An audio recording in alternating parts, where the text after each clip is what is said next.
Hello, everyone. We are Girls Guts Glory. Thank you so much for tuning in. Big shout out to Wizards of the Coast for sponsoring this season. Also, Johannes Plenio at coldfreepix.com for some of our sweet background images. As you all can see, we have a special guest with us today. DM extraordinaire, player extraordinaire, writer, talented, wonderful musical creator, Superstar. Miss Kelly Lynn D'Angelo. Kelly! I'm here. She back. I'm back. So those of you who have been following us before, you know she DM'd a few seasons for us. She's amazing. And so I'll go around, say our characters, who we are. I'm Kim Daugherty. I'm playing Daisy Gamwich, and I am a changeling artificer. Ooh. Erica. I'm Erica Fermina, and I am playing Leaf, your goblin druid. I'm Alice Gretchen, and I'm playing Galata Nailo, your centaur bard. I'm Kellen Coleman, and I'm playing Rufus Ripard, your rock gnome wizard. I'm Ali Gonino. I play Alyssum Todrias, your Eladrin sorceress. Kelly. And I am Kelly Lynn D'Angelo. Hey guys, playing Rowena Daggercraft, your high elf cleric. Perfect. And I'm Rachel Seeley. I'm your DM. So for our finale, who thinks that they can give me a recap and get one roll with advantage during this game? Nobody? I mean, I think I could. I can do a very overall recap. Here, Erica, why don't you go? Okay. So we started the episode going for Keon using his tabard. And we noticed there was a sandstorm in the distance, and we found a church where Leaf saw someone in the window. Daisy sent Calliope in. Oh yeah, not important, but we ate a root, and it was pretty tasty. And a tiefling old man came out of the church with Calliope, and he was very nice. His name was Keon, which is exactly who we were looking for. Easy peasy. And he taught us how to make baskets. And the church was the Church of Heron, home of family trees and home and hearth. And Keon taught us the basics of basket weaving. He slipped on an oil spill, lamp oil. Daisy caught him, I believe. And as he was serving us bread, we got pulled back to the plains of penitence, which the bread did not come with us. We learned that the other parties name, Keon, Helena, and everyone, they are called the Planeswalkers, and they're pretty damn badass. I just have Allie heard a name and a check. We found out that we traveled together in the snow potentially for a year. We got a little shared memory there. And then we went through the plains towards the red death laser where Neve was. We sent the planeswalkers after the other hags, and we were like, Neve's ours. So we went there. Leaf turned into a scorpion, went up the building, found Neve. It was terrifying. We went up there, and then a woman in a cauldron popped up. Oh, also, we found out that Daisy was a changeling. Can you tell I'm not going off of notes? I'm just going off of memory right now. Okay. Daisy was a changeling. She turned into Arl. We all went invisible. We got up to the top. Neve was like, I can see you.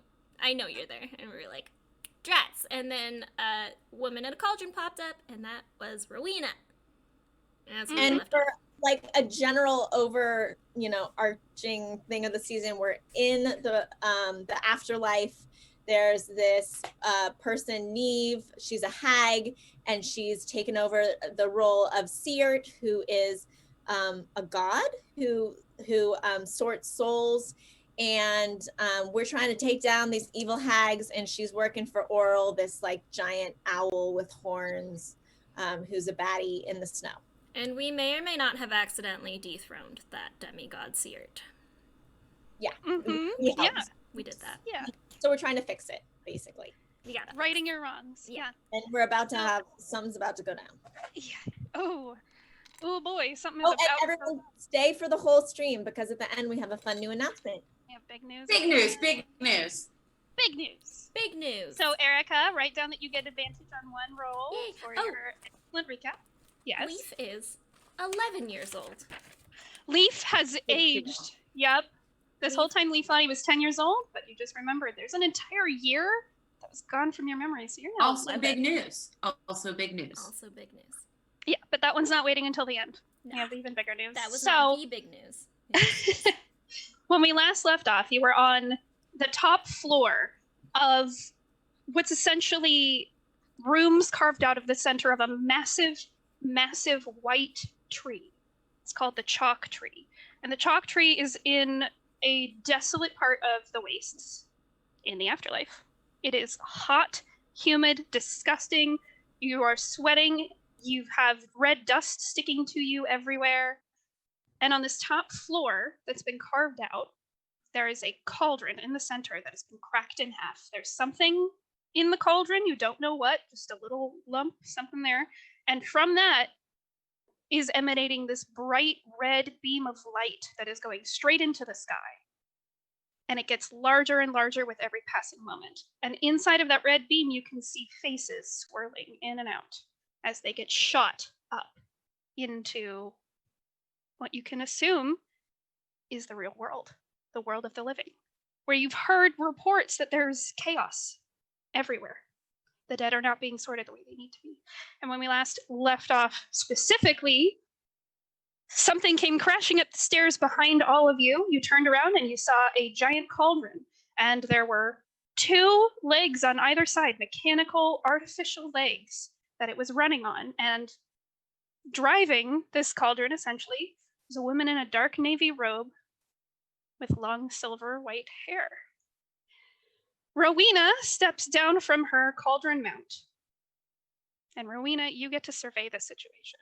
You know the basics of what's happening. Pace has given you mostly what you need to know and has sent you over here to be an ally to this group that you perhaps didn't get off on the right foot with.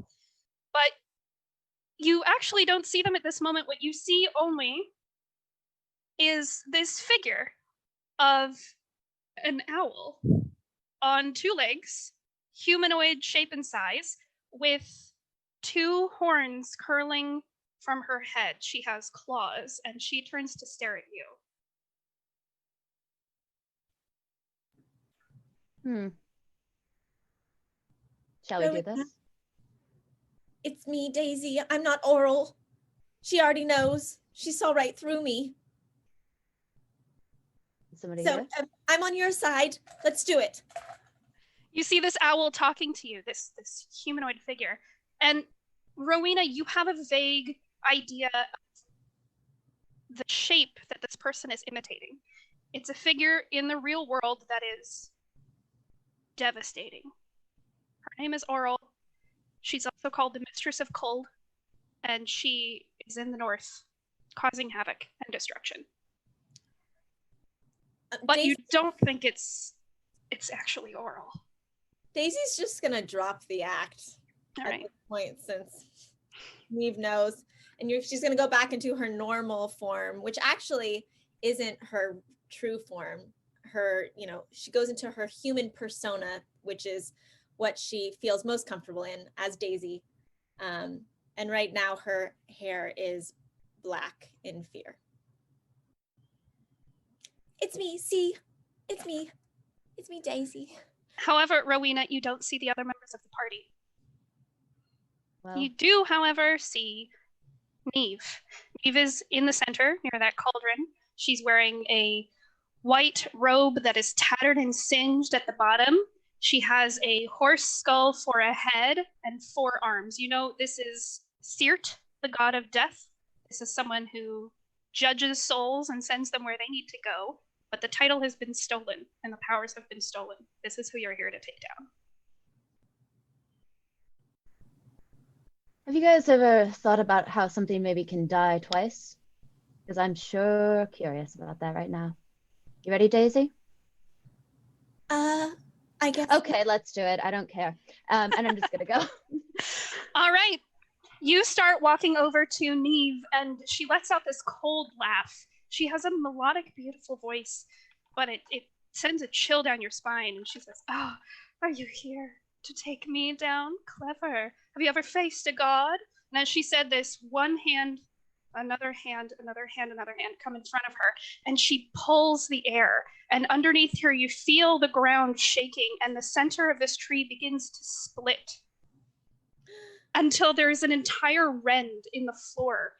She laughs, cackling, and she floats up and then flies straight down. And as she goes down through all of these levels of the tree, you hear her saying, "Come and get me if you can." Can I just Very cast good. something? Sure, what would you like to cast? Okay, hang on. Let me look at. Are you trying to cast it on Neve? Yeah. Hey, she's moving very quickly. She has a really fast flying speed. So what are you planning to cast? So my range is 90 feet. Okay. Can I just cast confusion on her right now? Okay, read me confusion. Let's see how this Okay. goes. So this is gonna be this is one of those interesting ones. Mm-hmm. This spell assaults and twists creatures' minds, spawning delusions and provoking uncontrolled action, kind of like wild magic. Each creature in a 10-foot radius sphere centered on the point you choose within range must succeed on a wisdom save when I cast it or be affected. And an affected target cannot take reactions and must roll a d10 at the start of each of its turns to determine its behavior for that turn. And there's like numbers 1 through 10 for whatever I happen to roll for what that Gotcha. behavior is. All right, let's do this. A So wisdom as she's saving going throw? down, I just like, yeah, a wisdom save against 15. Okay.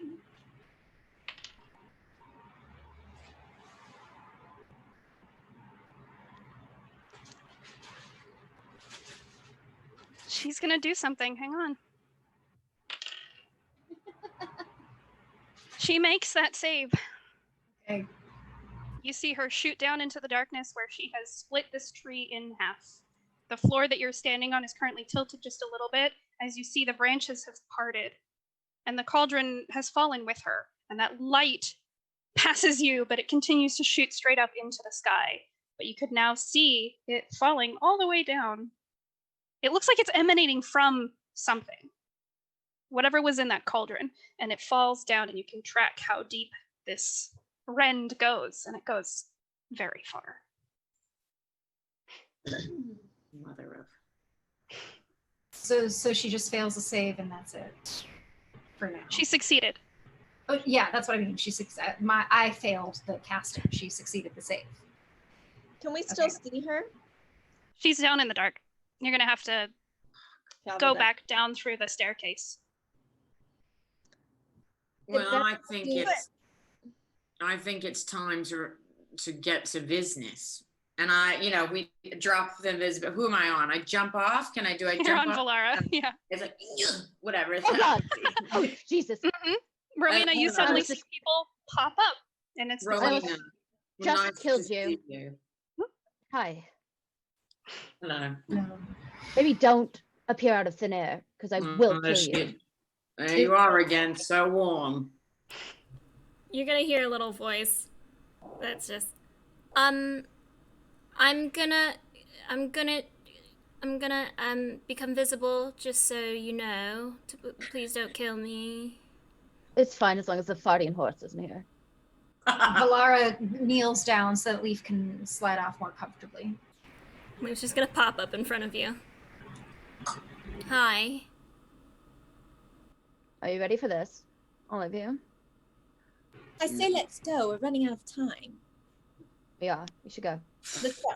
Down, down, down, down. We're going to get her. all right. You all start Come on, running Audible. down the Come on, stairs. Calliope. You have to make a couple jumps because the staircase itself is split in half. But I'm not even gonna make you roll for that. You can do that.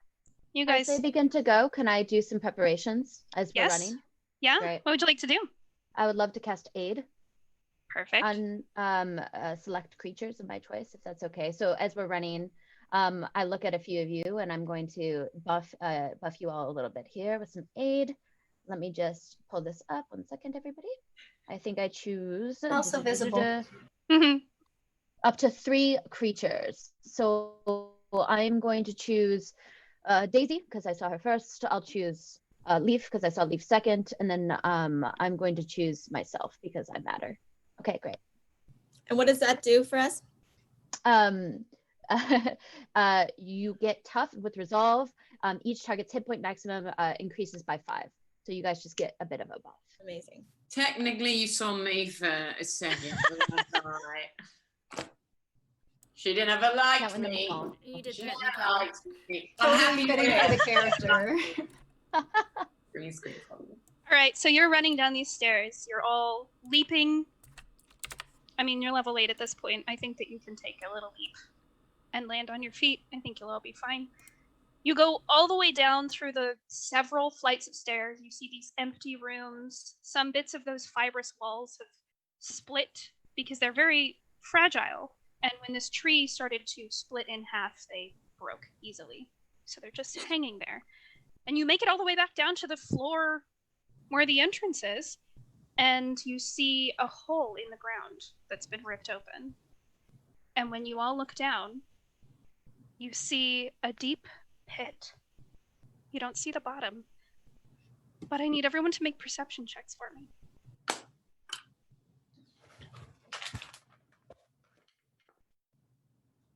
That'll be a natural 1 for me. Hmm.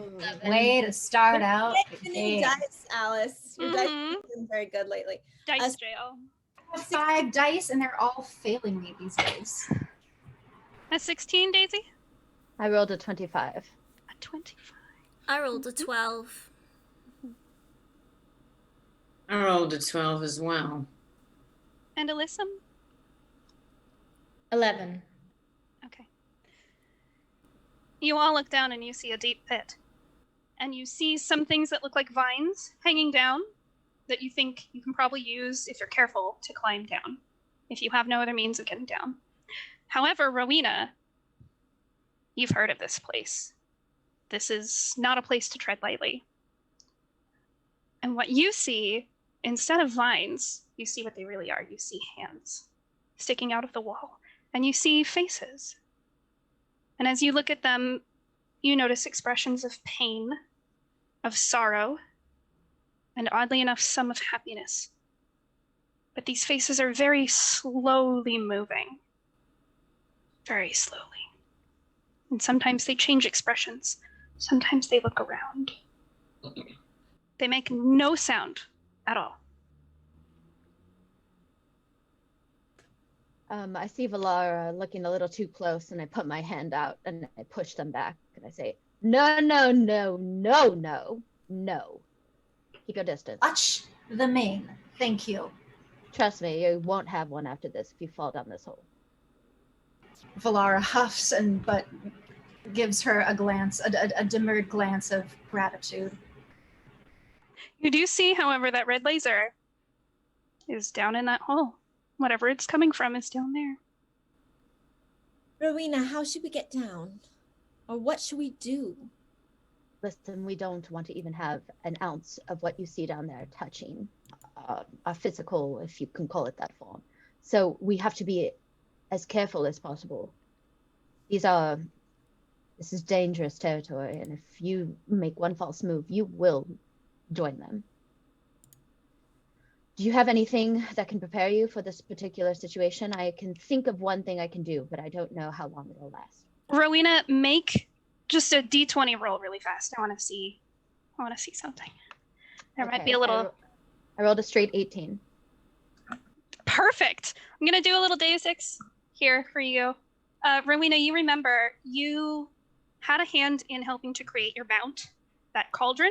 You can call it to you. It has very basic abilities. It can't attack. It is rather fragile, so if you rammed it into something, it would break. Easy. But it does have the ability to spider climb, and you can fit about 3 other normal humanoid figures in there with you. You'll have to be careful because you'll be going straight down, but it can spider climb on a wall. Okay, so I kind of whistle and call it forward, and I just kind of let it scare everybody as much as possible.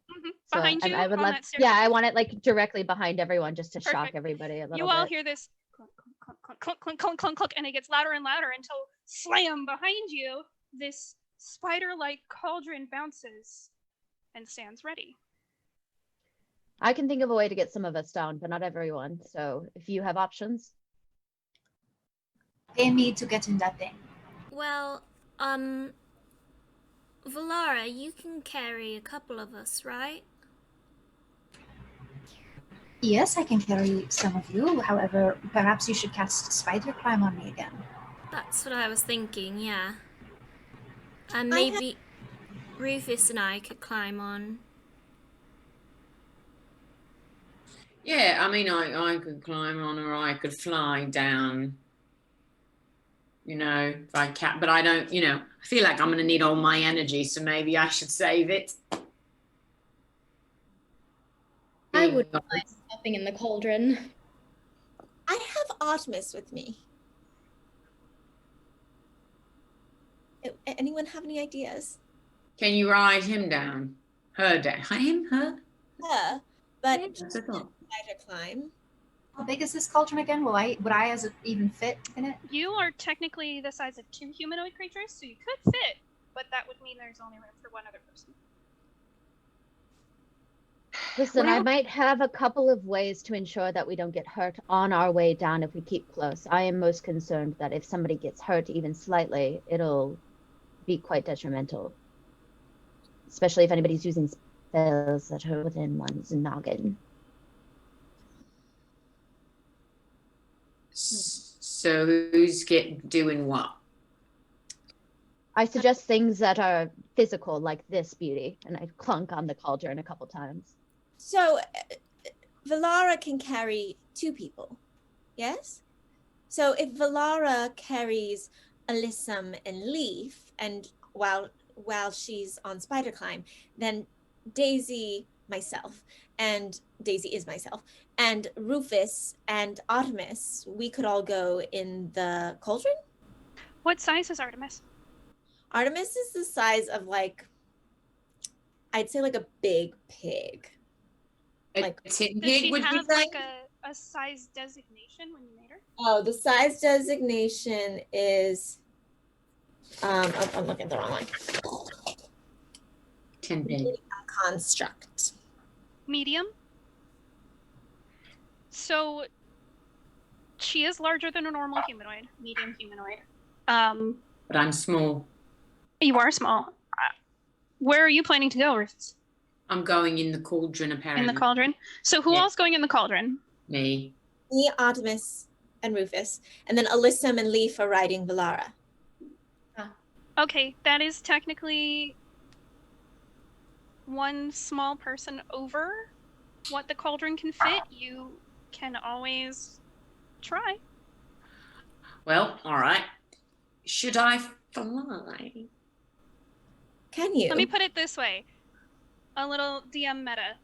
If all of you decide to go in the cauldron, the 4 that I mentioned, you'll have to make some checks. If you keep within that number, the 3 medium, you don't have to make checks.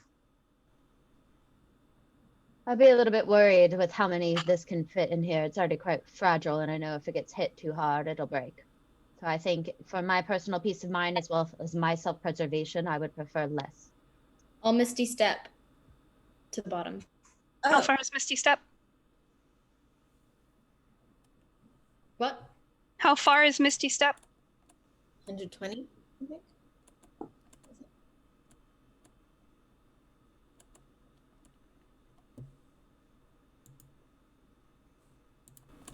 30 feet. Oh. How far is the bottom? Make a perception check.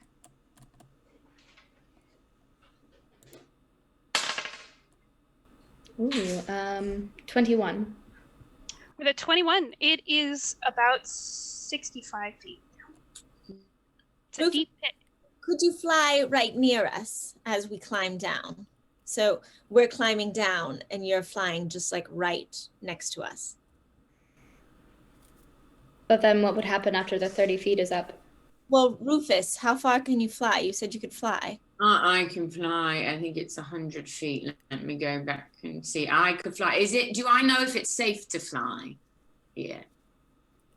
Well, if we're climbing on the wall, just imagine flying kind of up against the wall where we're going in our same path. You can be behind us. We're in the middle, so nothing's touching me around. How deep did you say the hole was again? About 65. Does Well, it say how many feet? 60 feet. what if, here's the thing, what if I Okay. cast plant growth all down the hole and we climb down vines and stuff?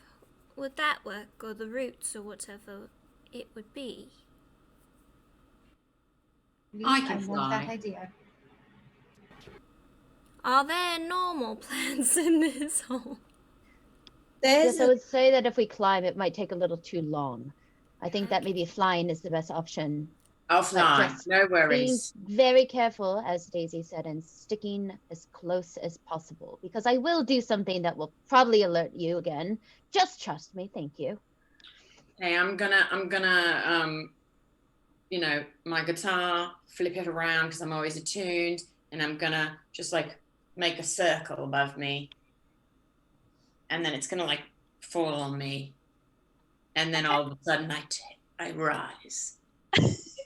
little freaking old guy-ish, whatever, Bill Nye. Little tiny. Little tiny rock now. Okay. All Ready right. to go. As Rufus does that, can I look at Rufus and then I go, and then I cast Guardian of Faith to follow us. You can, yeah. Sweet. So you see like a gigantic, large spectral guardian appearing like essentially where you cast your spell that's going to hover around us within range. I'm going to make sure that it's kind of like within the main area, kind of like right in the center sphere. So any hostile creature that moves into our space within 10 feet of the guardian has to make a dex saving throw. So I just want us to be extra protected. Nice. All right. You do so. I'm flying. And He doesn't do it like that. I'll climb on Valara's back and hand Alyssa. Sorry. Just miss the M, darling. Alyssa and Valara? Valara some rope so we can start tying it around us, and then I'll cast Spider Climb on Valara. So when you say you're tying it around you, what exactly are you doing? I just want to make sure that, like, because we're going to be going vertically. So I just want to make sure that we're, like, secured to Valara. Ah, okay. Or at least, like, have some sort of, like, maybe Valara can hold the rope while she's walking down, so it's not like we're not like restrained, but we're like secured. Does that make sense? Okay, so you're basically going to tie yourself to one end of the rope and Alyssum to the other and have Valara hold onto the rope, just in case Not you like- fall? Just like kind of wrap, like if we're on, if it's like you guys We're are on- weights on either side of me. no, like we're Oh. on your back. Mm-hmm. I guess I didn't need to hand one. I was gonna use tiny hands as an example, but okay. Just so like, I guess I didn't need to hand one end to Alyssum. I guess I should have wrapped it around us, and then had Valara hold in the front. Okay, so you're not actually tying it, you're just using it as like a belt kind of a thing to secure you to Valara? Yeah. Okay. Does that make sense? Kind of. I think so. You're not actually tying it, you're just using it to like cinch, right? Yeah. As just like an Okay. extra, like we'll be holding on, but Okay. it would just be an extra comfort. Okay. All right. I think I can. Okay. Does it make sense? Do I have I think so. No, I think so. I think I get it. Yeah. You're cinching yourselves to Valara a little bit. All right. Yeah, like a hoist is what I meant. Gotcha. Sort of. Okay. All right. Are you heading down? All right. Those that are in the cauldron, I believe it's Daisy, Artemis, and Rowena. You are standing in the cauldron, and Rowena helps you up, Daisy, because there are no steps here. Oh, thank you. It's a fascinating thing, actually, Daisy, because it is something an artificer would have made, but this is a high-level artifact. Wow! Look at this! Look at the workmanship. This is incredible. Oh, The trust welding me, is I look at it perfect. quite often. Thank you. It's gorgeous. So you're standing in it, and as it clatters over, it tips over the edge, and you are now, here's the opening of it, you're now standing like this inside of the cauldron, if that makes sense. You're standing on one of the sides as it goes vertical down. And I'm holding on to Artemis and making sure that she feels good. Don't you worry, Artemis, I have you. You have your arms around your giant metal hippopotamus, and she does nothing but her little tail wags. Valara, you see Rufus go almost dive bomb down into the hole. You can fly in here. You're totally fine, as long as you're careful about not slamming into one of the walls, which I think you're not drunk. I think you're fine. Doing a little... Valara, as you start to walk over the edge, I need you to make a strength check to see if you can keep that rope, which is not tied, cinched.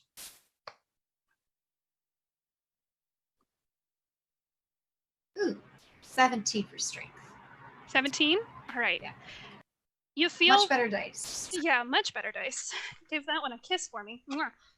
You start to tip over the edge, and you feel them sort of, you know, when you tip a glass that has ice cubes in it, and you feel them just slam into your face? It's like that, but only on your back. You feel one after the other, these two figures on your back slam into you, and it hurts a little bit. You know that's going to bruise tomorrow because you have body weight right on you, but you manage to keep them cinched to you. And Alyssa and Leaf, it's not comfortable. Valara is using all of her strength possible to keep you cinched there. You know you're going to have a line of bruising where that rope is, but you're not falling. So. Are you okay, Valara? Be fine. Just be careful of the hair. Your hair is kind of trapped underneath one of their bodies, but there's not a whole lot of maneuvering you can do in this situation. Never mind the hair. I'll just walk down like this. So the cauldron moves down fairly quickly. It has a very, very fast speed. I think it's like 30 feet or something. And its tiny little points try and go around the heads to not pierce any of them, to be blunt and disgusting. Valara, you feel faces underneath your hooves as you're climbing down this wall. And every once in a while, you feel fingers brush against your ankles as these arms come out. It's a real ooky feeling. Yep, it's real gross. Rufus, you're keeping yourself very tightly pulled together. You don't feel anything, but you do see some of these faces. And it's incredibly uncomfortable. And after a second, you notice the faces kind of change. And it's very faint, but you think they start to take the shape of people that you know. No. And everyone else, you're seeing this too. They begin to sort of frown and morph into the faces of people that you know. Leaf, you see your dad. Rowena, you see your mentor. Everyone else, you see people that you've known and loved. But you keep going. The faces continue to change. They become different people. Sometimes you see Lawan or Mose, and one of them tries to morph into Deppen, doesn't quite make it, because it's not a human figure. But you come to the end of this circular rift in the ground, and it opens up into a massive space. The cauldron stutters a little bit, but it manages to get around. You're on the ceiling for a half a second, but I think you guys will be fine. You have the lip of the cauldron to hold on to, and it starts to climb down one wall. Rufus, this is easiest for you because you can just fly in. Valara, I need you to make one more strength check. 15. 15, all right. Leaf and Alyssa, I need you to make dex checks for me. Actually, dex or strength, it's your choice. Just a straight dex check. Hmm. Oh, okay, I'm gonna use a different die because I lost that one.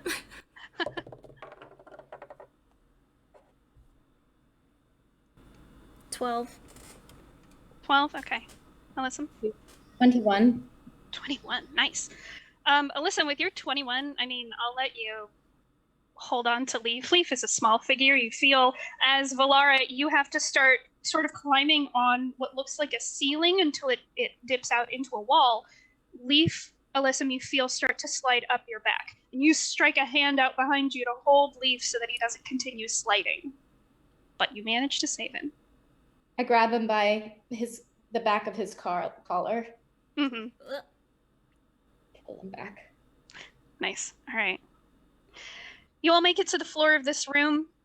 There are a couple of torches lit, and it looks like the cauldron has fallen into the center of the room. That bright red light, which is more than enough light to see through, is emanating from a little black lump in the center where the shattered pieces of this cauldron lay.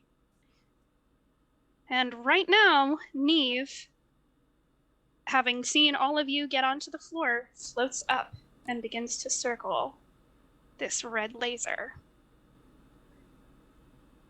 What would you like to do, guys? I'm going to, I feel my brooch. Well, I don't know if I want to do this yet. I cast Counter Charm On what? as an action that I can perform until the end of my next turn. It says during that time, you and any friendly creatures within 30 feet that can hear me gain advantage on saving throws against being frightened or charmed. Alrighty. You cast Counter Charm. Yes. Mm. And once I'm down safely from the spider climbing and I'm on like gravity's level again, like normal, I step back. I would like to be hugging a wall. Okay. This is a relatively empty cavern. There's not stalactites, stalagmites. There's nothing really that you can hide behind, unfortunately. It looks like it's been cleared out. It's a big empty space. We all see her. Mm-hmm. Yep, and she sees you, but right now she's just circling that red light, waiting for you to make a move. How big is the space? Like we're I in a look cavern? up then. It's about 35 feet up. It's a rectangular space. It's 45 in length, which is what you're looking at is the long way, and then it's 30 feet on the shorter ends. You're along one of the 30 feet walls right now. Leaf's gonna walk over to Daisy. So you have a mental connection with Calliope, right? Yes. What if I turned her into something that could fight? Well, I can really only work with Artemis or Calliope at the same time for fighting purposes. It takes too much mental capacity to Well, be. What are you thinking of doing, Leaf? polymorphing. Can you polymorph a machine? I Can don't I? know if you can polymorph constructs. I think it's specifically creatures. Well then, Leaf's gonna... Does it say? Let's check. It just says It would be a kind of... creature?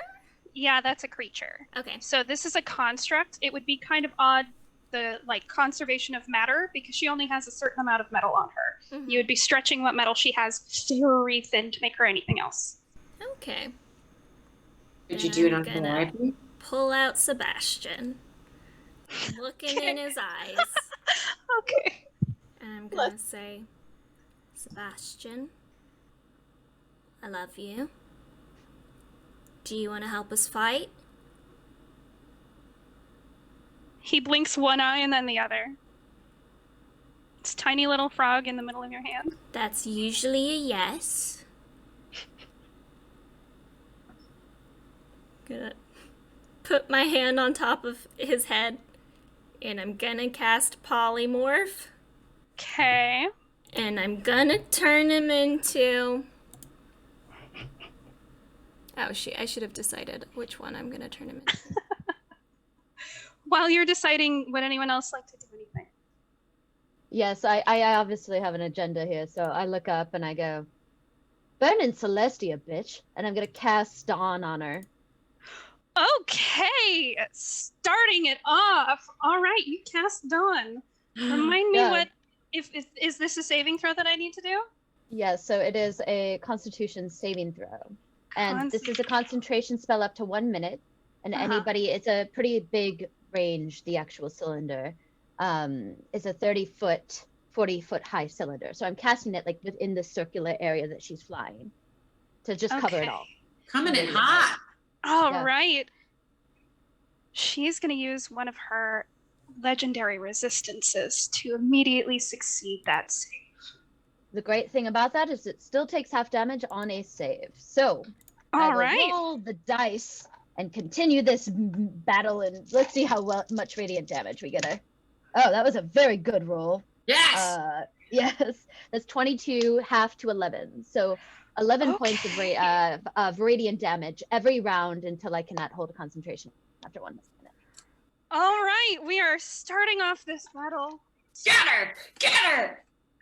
So, Leaf, did you decide what you were changing Sebastian into? Yeah, Leaf's gonna cast Polymorph and toss him up, and you're gonna see Sebastian into a young bronze dragon.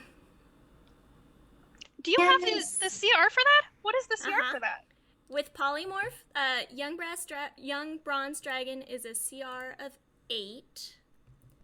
Can you really polymorph for level 8? Wow. Yeah. All right. Okay, I trust you. Wait, shh. Hold on. Actually, wait. I may have misread this. In the meantime, everyone roll I initiative. can't turn it into a young brass dragon. I can only turn someone else of level 8 into a young bronze dragon. That's a problem then, because Sebastian is technically like level 1? Yeah. He's a tiny baby frog. The new form can be any beast whose challenge rating is equal to or less than the targets, not the casters. Then, okay, if you have to match the challenge rating, Sebastian is like a third of a challenge rating. Baby! He's a baby. A little baby. Mm-hmm. A little bat, so he could at least fly himself out of danger if he needs to. Depends on the challenge rating. I'm gonna look for a challenge rating of a frog and then base it off of that. Just remember he is a baby, but I'll let you, whatever their challenge rating is, I'll let you do that. Oh, he's a challenge rating of 0. Then I'm not gonna polymorph him into anything. Maybe I will. I'll turn him into something so he can fly out. Okay. That because I like All right, that idea. Daisy, what'd you roll for initiative? 8. 21. 8? 8. Okay. Not great. And Alyssa, what'd you roll? 21. 21. What is your dex? My dex is +2. Okay. What's your strength? +2. Okay. You are contested with someone else. So am I. I also rolled a 21. My Oh, dex is mine- +2, strength is +1. Okay. That makes it a little easier. Rufus? An 11. An 11. Rowena? 18. Nice. And Leaf, did you roll an initiative roll? I rolled a 16. A 16. All right. And I turned Sebastian into a hawk. I'm gonna watch him fly up to safety. Then I'm gonna drop it. Oh, you're just sending him, like, up to a floor and dropping it? Yeah. Okay. That's gonna take a round. So your next round, you're not gonna be able to do anything because you're sending him up. Does that make sense? Yeah, I'll do it. Okay. Make sure he's safe. All right. Mm-hmm. All right. Neve gets to go first. Ah! I'm not on mute. You I see the empty sockets in this horse skull of her face begin to emit a dark purple glow. Sure. And you all feel something wash over you. It doesn't do anything right now, but you feel some kind of energy on you, and it's not pleasant. She then reaches one of her 4 hands behind her, just puts her hand into the light and pulls out what looks like several wispy figures that she forms into a ball. Some of these faces, some of these souls. And she's going to hurl it at Rowena, because Rowena was the one that attacked her first. So Rowena, you see this ghostly orb shooting right for you, and she's going to roll to hit with a 19. That will hit. All right, this orb of misty, ghostly energy explodes on you. You're going to take 10 necrotic damage as you feel these souls penetrate. It's cold and it feels dark. There's a moment where some of your worst memories get dredged up. You push back. All right, and with her last action, she is going to make a ranged spell attack. This time against Leaf, because she can see that you're doing something over there. And with a 19 to hit. Yep, that'll hit. You take 18 points of necrotic damage as you feel a cold hand caress the side of your face and go down the back of your neck. What does that do to Sebastian's polymorph? That's a concentration spell. Roll a con saving throw for me. Okay, I'm gonna use my advantage right now. Hey. Because that was a natural 1. Oof, Oh no. Yeah, no, please. Gonna. Are you heckin' kidding me? That's a 5.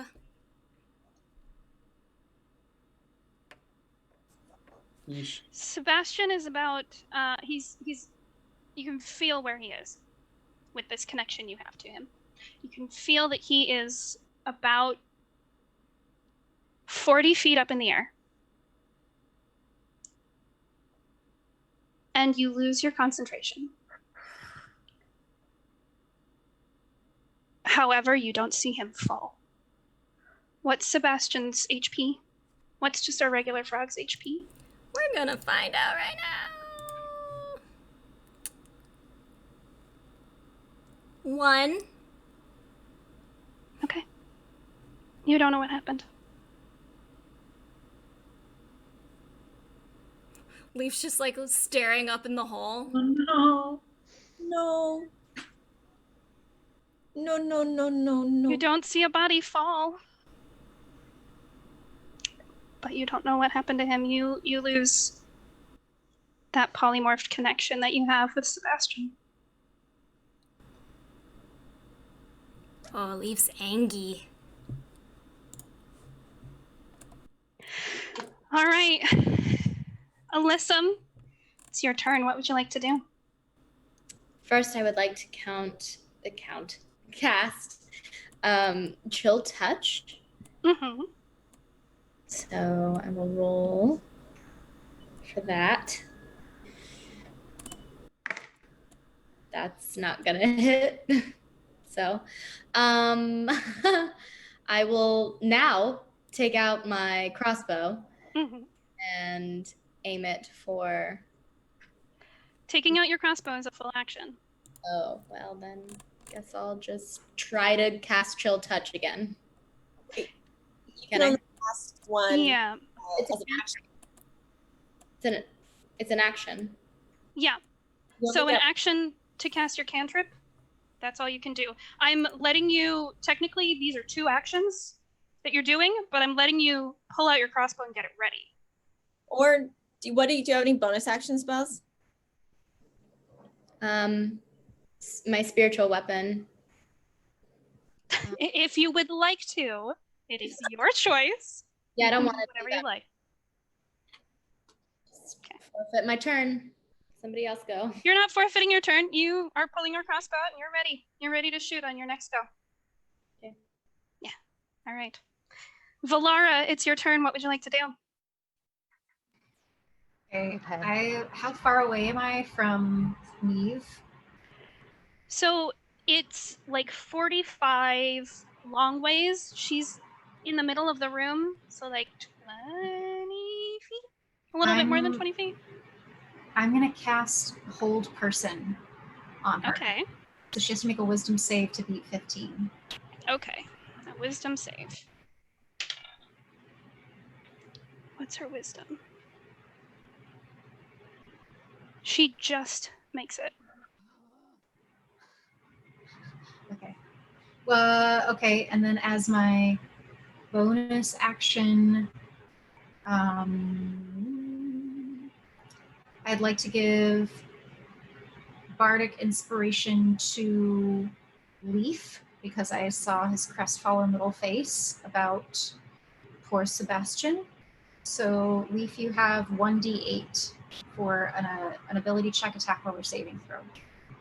And I hope that's yeah. Set that 1d aside and remember you have it.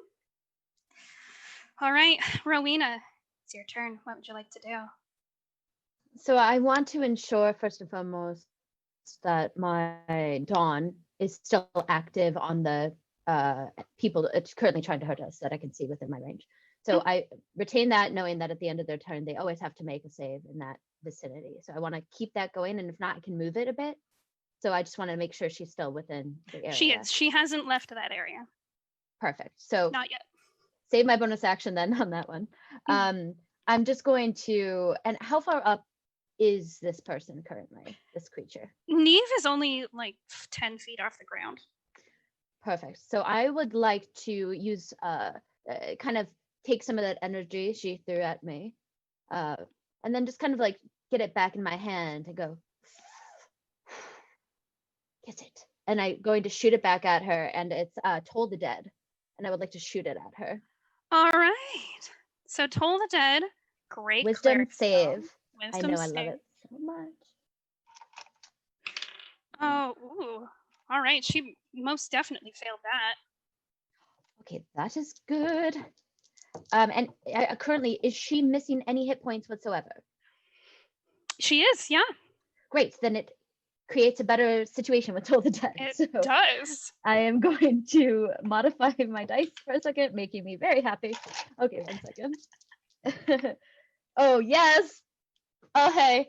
Okay. Okay, 24 points of necrotic damage on that hit. Excellent. All right.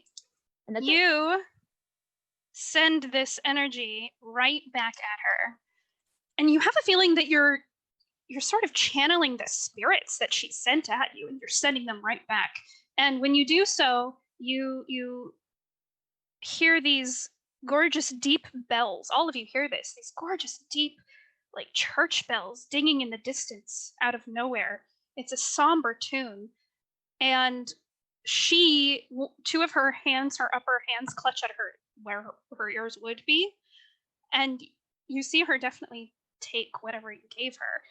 And you also see those souls that you sent back at her, like someone moving through mist, they kind of disappear back into the red beam.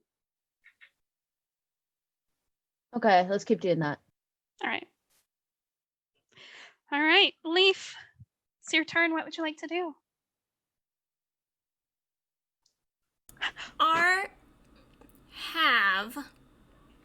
You know how there were scorpions on the surface?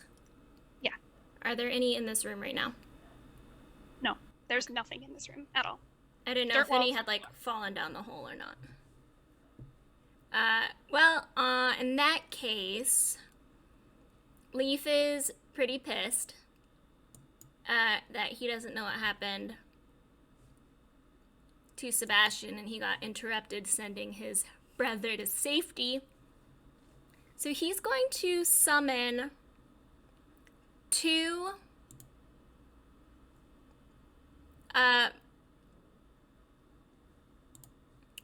copper dragon wormlings. He's going to cast Conjure Animals. All right. So you see Leaf just throw his hands up, his little goblin arms up, and his hands are in these little claws. And out of his hands, like, glitter essentially shoots out. It's like a smoky glitter, and they take the form of two fey copper dragon wormlings. All right. Do they need their own initiative? I believe they do. All right. Make a roll for one roll for both of them, and we'll slot them into initiative.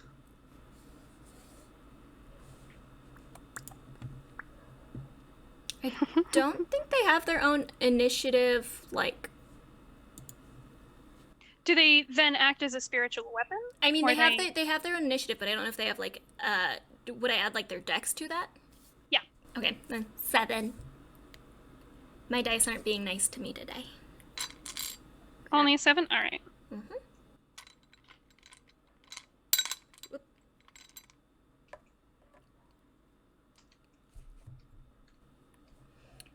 All right. We'll slot them in there. And as a bonus action, he'll just, like, touch his club and cast Shillelagh. Nice. Just in case he Is it needs just strapped on your back? Mm-hmm. Okay. You do so. Make a note of that. Just in case. So, after Leaf's turn, Rufus, it is now your turn. What would you like to do?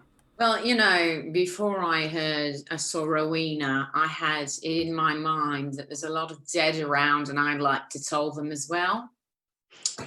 Okay. So it's one of my cantrips, and I point at her. You are not rock and roll. And I just kind of point, and then I go like this because it's music, it's bells, you know. Yeah. Mm-hmm. This is rock and roll, death style, and then So you know those bells at the beginning of Hell's Bells, AC/DC. Yeah. That's Yeah. what you hear. Yep. Yeah. Yeah. So she has to make another wisdom saving throw Yes, a 14. of a 14. I guess, yeah. Unfortunately, she just Of makes course. that. Yeah. Just makes it. Now, would there be anything that I'm missing that might boost that, whatever that wisdom saving throw would be? No, right? Just making sure. Not unless you had like a bane on her or something that caused her to have disadvantage on specific if I'd saves. already had something on her. I mean, yeah, unless there was something on her that forced her to have some kind of penalty to her save. Right. Okay, well, you know, I then look at her and I say, I'll be back for you. Yeah. Rock never dies with me. Sort of. Excellent. She And then cackles a little at that. And where am I standing? How far am I right in her line? I mean, there's nowhere to hide. Yeah, there's nowhere to hide really. You get the sense that she carved out this space for a specific reason. Yeah. Well, then I hold my ground. All right. So you're all along this 30-foot wall at the far end, but you're all together. So that is Rufus's turn. Daisy, it's your turn. What would you like to do? How far away is she from us? She's like 20-ish feet away in the center of the room. Well, I feel an energy coming You from do? my brooch. Oh, yes, you do. Yes, I feel an energy coming from my brooch. And I've just recently discovered that it can cast Beacon of Hope. So I'm going to do that. And what that does is this spell bestows hope and vitality. Choose any number of creatures within range. So all of them, all my peeps, including Artemis? Including Artemis, yeah. You can cast it on Artemis, you can cast it on Calliope, and because it's in a special artifact, I'll let you cast it on yourself as well. And myself. So on all of us, every single one of us. For the duration, each target has advantage on wisdom saving throws and death saving throws and regains the maximum number of hit points possible from any healing. So anyone who's doing healing spells, it'll be just maximum healing.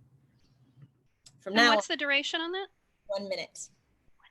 Wait, Alright, so that's wisdom, advantage on wisdom saving throws and what? death Saving throws and maximum healing. And so this is a concentration spell. Okay. As you cast this spell from the brooch, do you have it like secured Yeah, it's on the just, front of you? Yeah. yeah. You see the empty eye sockets with that purple glow focus on that, and you feel a conflicting of energy. Not necessarily a bad thing, but you get the sense that it's two things butting heads. Okay. And you know this artifact, from what you've gathered from the murals that you saw, was supposed to belong to the Seert. Say it again. You know this artifact from the murals that you've seen, it was supposed to belong to the Seert. Ah, yes. It was something associated with this god that has been corrupted. I got it. Anything else you'd like to do? With my bonus, I'm gonna send Calliope up and see if she can find Sebastian. All right. On your next turn, she's going to have to do a perception check. Okay. I will write that down and hopefully I'll remember. What is so it says as a bonus action you can command it to take the action in the stat block or dash, disengage, help, hide, or search action. Help would be something like one of your friends is rolling like a strength check to hold a door open. You can run over and help. So you would roll a strength check as well, and it would be both your strength checks. Action to search for Sebastian. Or? So it will be a dash to get up there first. So that's Could the I action do she's a doing quick- right now. Could I do a quick reaction and seeing Daisy do this? Sure. What's your Just a reaction? quick sentence. Just go, maybe don't send things up there right now. They're burning. And then I just sit. Okay. They're burning. Okay, well then maybe I'll stop what I'm doing. You do know Rowena cast daylight in the center of that. Right. Dawn, which Dawn, is very it's dawn. strong. Yep. Right. All right. So I'm stopping. Thanks, Rowena, for the notes. I'm stopping what I'm doing. And I just like, I like secretively like roll my eyes when she sees it. Come back. So you pull her back.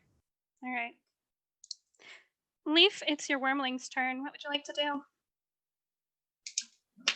Okay, so there's two of them. I'm gonna send them, cause like Neve is just flying around right now, right? She's up 10 in feet the off sky. the ground. Oh, that's not that high. Well, I'm still gonna send them over to her. And one is going to they're gonna do a breath weapon. Mm-hmm. So one's gonna do, you know what? One's gonna do slowing breath, and she has to make a con save. Okay. DC 11.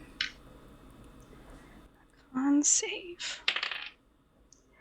She makes that. I figured she might. Let's see. To be fair, she rolled an 18, so. Yeah.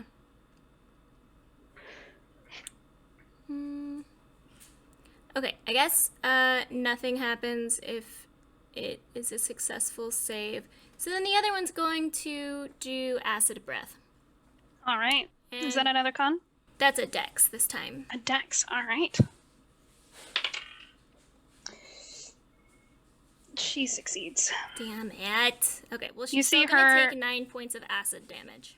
Okay, you see her darting around this bright red beam, avoiding most of these attacks. She gets hit with some of the splash of the acid breath. And she takes it, but that's it.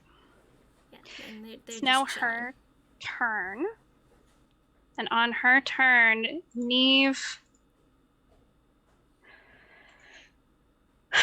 You see her hold out all 4 of her hands so the palms are down. And I need everyone to make a Constitution saving throw.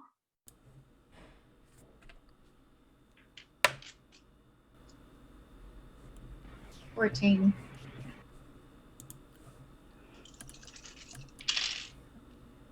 8. 16. 17. 16.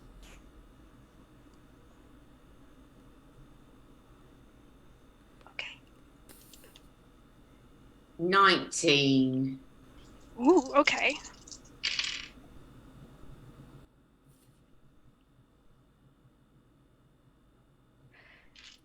Everyone except for Rufus takes 39 points of cold damage as this blast of freezing wind hits you all. You can feel it deep in your bones. Genius. You can. What's your roll with the flash of genius? It's a 20. All right, I'm sorry? 21 because it's plus 5, so I had 16, so 21. Okay. Can I use my counter spell here? Your counter spell? Yeah. Would you like to use it now? Yeah. How many, what's the word I'm looking for? How many charges of that do you have? 1. Okay. Well, what do you mean? Hold on. I think, yeah, you only have one, because it is a pretty powerful spell. You only have one charge of it. Alyssa, I need you to roll a religion. Roll the percentile dice and then your 10, these two, and then tell me your answer. And you said 39 points of damage, Rachel? Yes, and 39. those that fail take half. So I'm gonna do some What the math. heck was the DC on that? 18? 19? Who knows? Okay, so on my 10 die, I rolled a 5. And on my percentile, I rolled a 60. Okay. What did you roll, Rufus? Rufus rolled a 19. So those that Daisy and Rufus, you're gonna take 20 points of this cold damage. Can I have a reaction? You can. It's not going to help because this has nothing to do with your AC. Oh, Wait, unfortunate. didn't you say 39? Yep, 39. And you said what for me? It's 20. 39 divided by 2 is 19.5, and we round up. Around It's up. 7. No, that's right. It I'm is- literally doing it on a calculator. It's 19.5. 19.5. Isn't the point of counterspell to interrupt your spell? Yes. Would you like to use your counterspell now? I was going to get to that in just a sec, but yeah. Would you like to use your counterspell now? Yeah. Okay, mark it off. However, nothing changes. Well then, Rachel. Sorry. It was cast at a higher level than level 3. See, that's bullshit. Sorry. How are we That's what supposed How am I supposed to know what the level is before I cast it? You don't You know. don't. Cool. Oh, great. But that's why I gave you the religion roll, to see if you might get some kind of input from your goddess on whether or not you should hold that. So,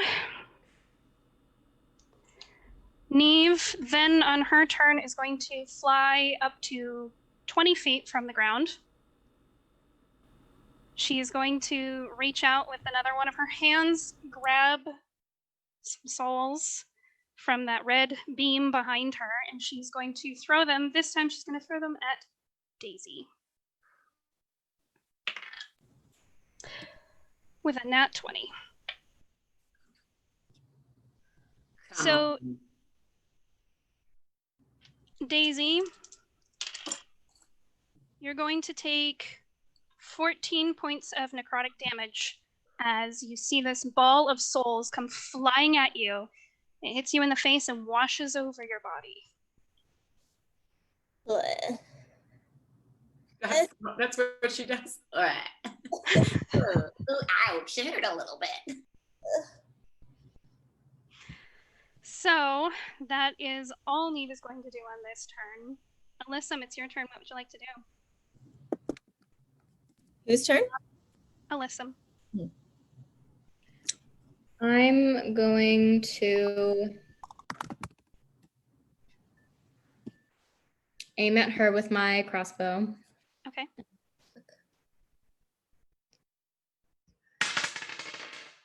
Ooh, that's a natural 20.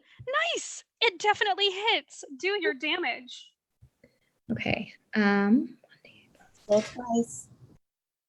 Roll twice. No, you roll once and then double it. Double it. That's what I meant. Yeah, don't forget to double it, though.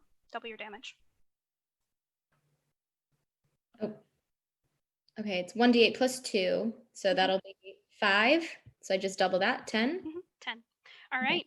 You do 10 points of damage to her, and in fact, because it was a nat 20, you shoot with such precision. Seeing all your friends get hurt and you yourself getting so damaged, you shoot it straight into one of her eye sockets. And you see the purple light flicker and fade, and half of you feel that dark energy that was washing over you fade. So right now, Alyssum, Leaf, and Daisy, this dark energy has faded from around you. However, it's still on Rowena, Valara, and Rufus. Okay. I'm going to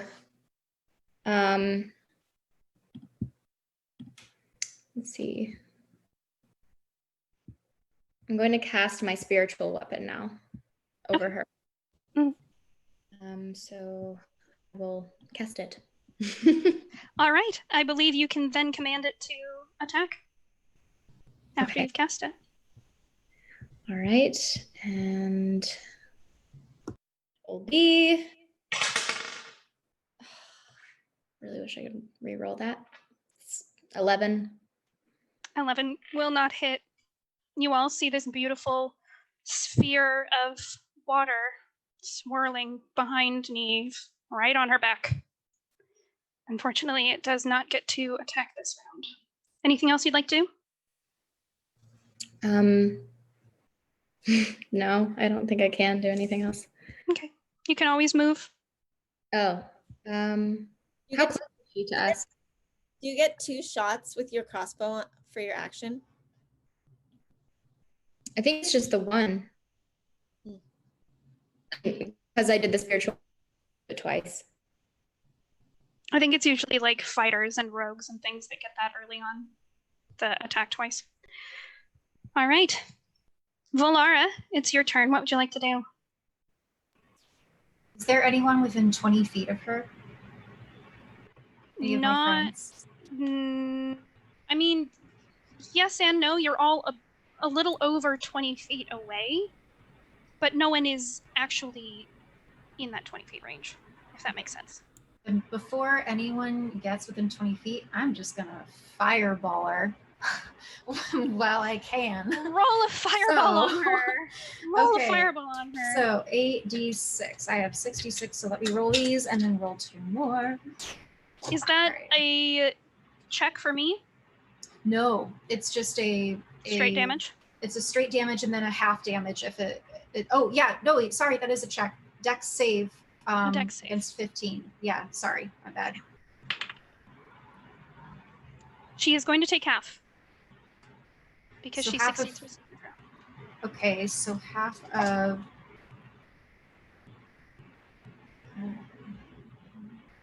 half of 23, and we round down or round up? Up.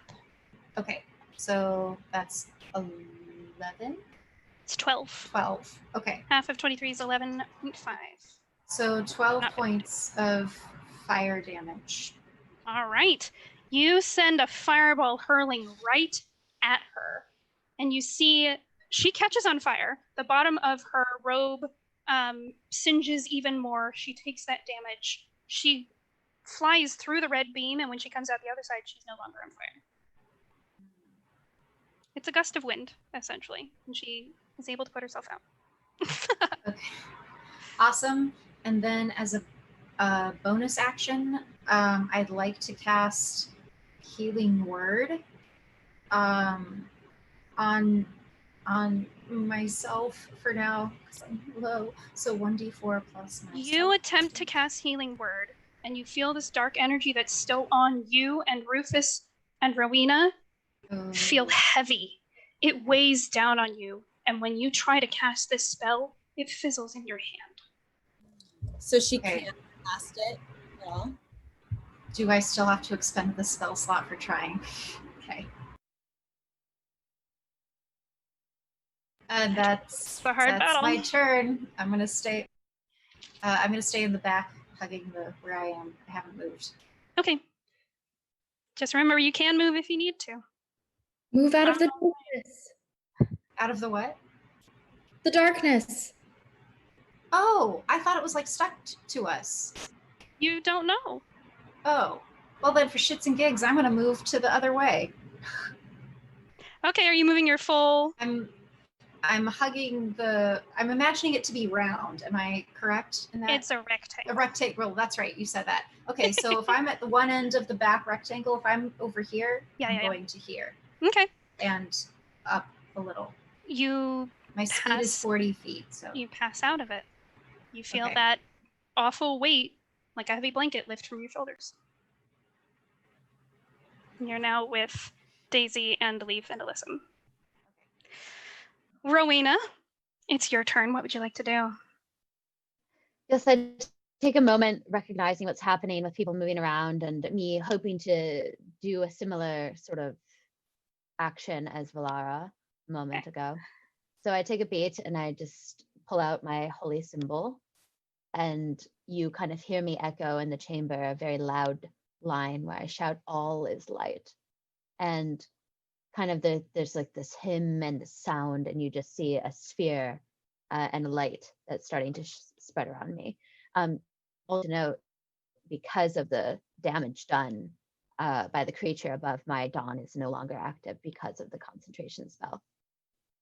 So this is me kind of seeing all of that light leave and me trying to evoke it once more. Okay. And Rufus, you're next to Rowena still. Can you make a perception check for me?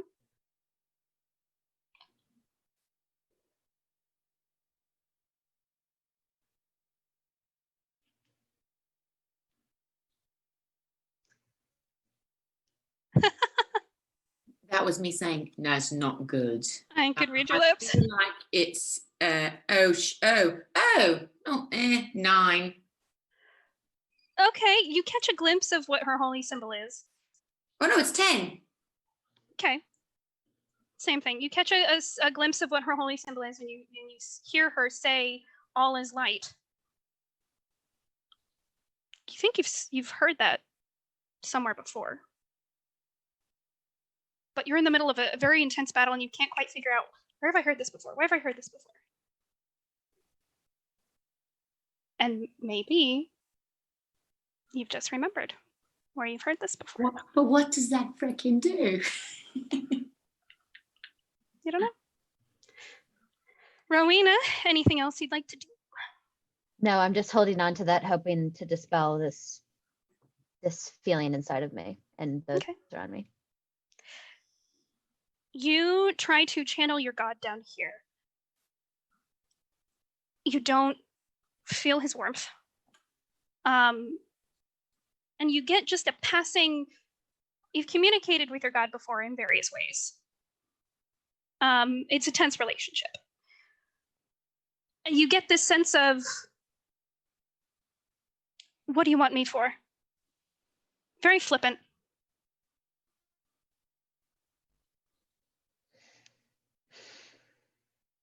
I'm trying.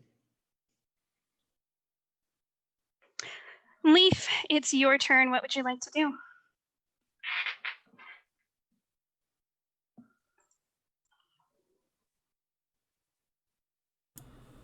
Good question. So my animals are a concentration spell. So I'm trying to figure out what I can do. It's not a concentration spell.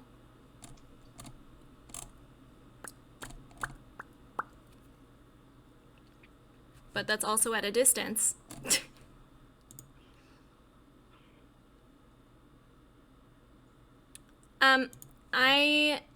How far away is she again? A little more than 20 feet. And is she in the beam right now? Nope, she's just moving around it. I'll try. I'll give this a little try. Okay. I'm gonna move forward 10 feet, and I'll put my hands out, and I'm gonna cast poison spray. Okay. So she has to make a con save. Let's roll her con save.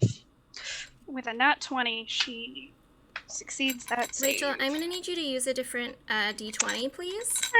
I'll move this.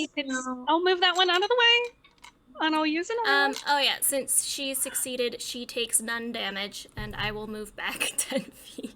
Okay. You do so. Anything else you'd like to do on your turn?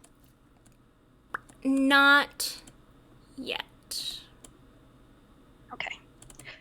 Rufus, it's your turn. What would you like to do? I know. All right. So, I want to look at we're at 20 feet up. Yep. Right.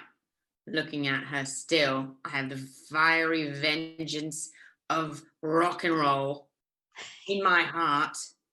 And what I'm going to do is I'm going to say, I have my guitar still. I'm going to say, wait, what was it?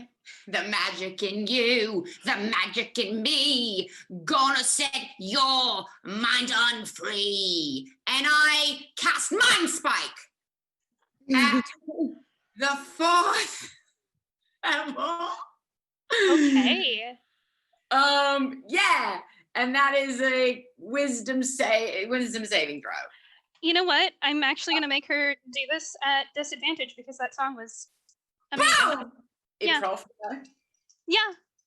I reward improvisation, man. Okay, she most definitely fails this with a 5. So. Boom! Boom! Okay, whoa, where'd it go? Because that is, and I said 4th level, right? Yes, you did. You said 4th level.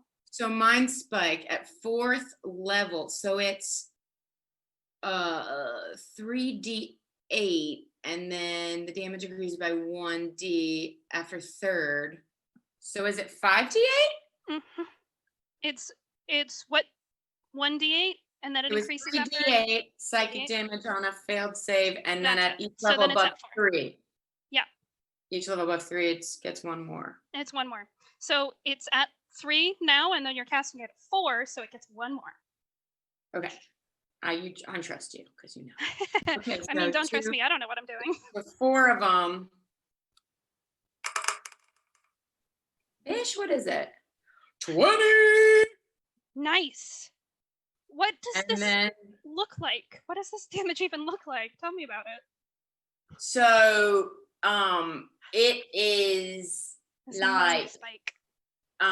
So this Mind Spike is like in a cartoon where it's like bow, pam, poo, you know, all that, but it comes out around the head, and it's one of those like bubbles. I get what you're. Yeah. So it but looks with like music notes and sprinkles after. Oh, okay. All right. So this Instead of glitter. almost cartoonish looking Yes. effect happens around her head, like this helmet of these gold spikes and music notes and sparkles shoot off. When it jams into her head, she howls in pain. You actually roll a perception check. Actually, wait, I'm looking at it at 4th level. It says 5d8. Says it on Roll my another d8. Hey! Sure. Come Yeah. back, your biatch. If you cast it, wait. It says 4th level. Yeah, but in D&D Beyond, if you pressed the button at 4th level, it would have done the roll for you. So I didn't press the button yet. That's the problem. What? So you just rolled your damage. What did you? I just rolled the dice on the thing. I picked the dice and I rolled them. So how can you? Oh, I can press cast now. I get you. I get what you're saying. Cast. No. It doesn't roll dice though. You just cast it. Yeah, I just cast it. Right. You just pressed the roll, so it D&D Beyond like took that roll. Just so when D&D Beyond rolled, did it roll 4 d8s? 4 d8s. So I have to do Okay, so no, but that was because I manually had it do it. Oh, Okay. I didn't, because I've never done it where you press it and it rolls it for you. Press on cast. Okay. I So- see what you're saying. Yeah. So do you have a D8 on you? Yeah, or I can do another one on the system. Do one either way. Doing in real life? What, real life? What is this? I thought we're on a IRL? computer. I thought we're on Zoom. Is this quarantine or not? Get with it. Okay, wait. Now this is the moment where Kellen finds out what the D8s look like again. The 'Cause she diamond. forgets. This Huh? this little boy, the diamond. Thank you. Diamond. Just say diamonds are a girl's best friend. Diamonds are a girl's best There. friend. This musical interlude brought to you by, that's not it. It isn't this one. Brought to you by Kellen finding a diamond. Yeah, but this is a pyramid. Where's it? Oh, found it. Found it. Everybody show off your favorite D8. This is my Hello Kitty by Dungeons and Dragons. This is my Moira D8. This is 5. 5? All right. Yes, it's 25. We're invoking my girl Moira in here. All right. So with that, anything else you'd like to do on your turn?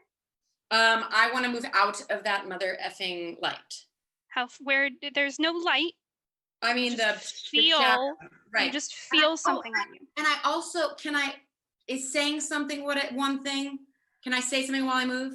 It can be a reaction, yeah, sure. And Can where I say- are you moving and how far are you moving? I'm moving towards everyone else that moved away In the corner. Okay. in the corner.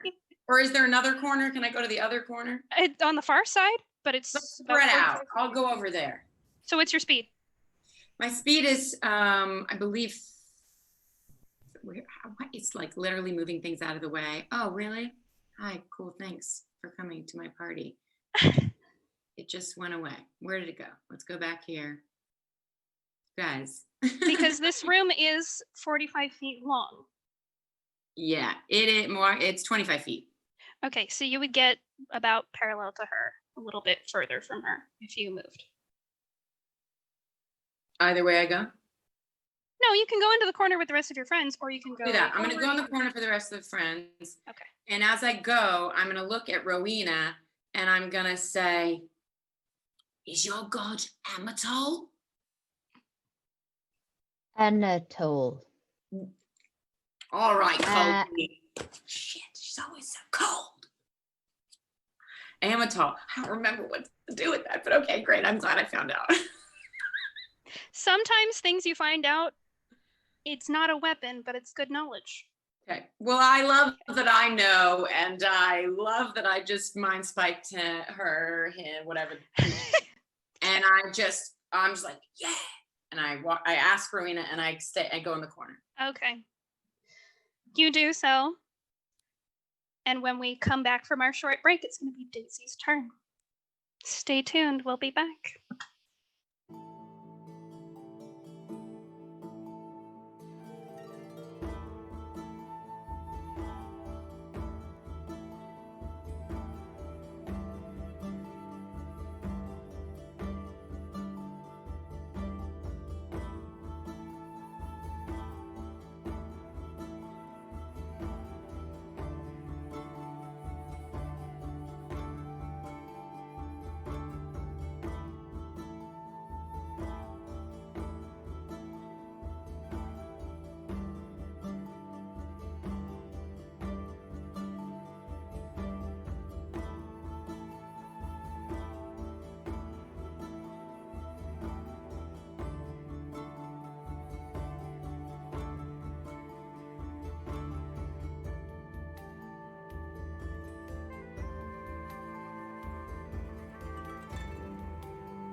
Welcome back. Thanks for sticking with us.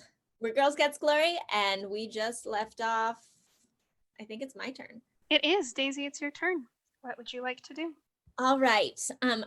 Valara just came over to me, so I'm going to cast Cure Wounds on her Okay. at a 2nd level. Merci. So that's 21 points because of my beacon of hope. Mm-hmm. And you said the duration of Beacon of Hope is like a minute? A minute, yeah. Okay, cool. Yeah, that's going to be a fair chunk of the battle. So that's my action, and then with my bonus action, so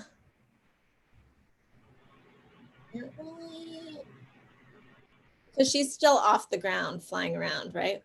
She's currently 20 feet up in the air. 20 feet up in the air.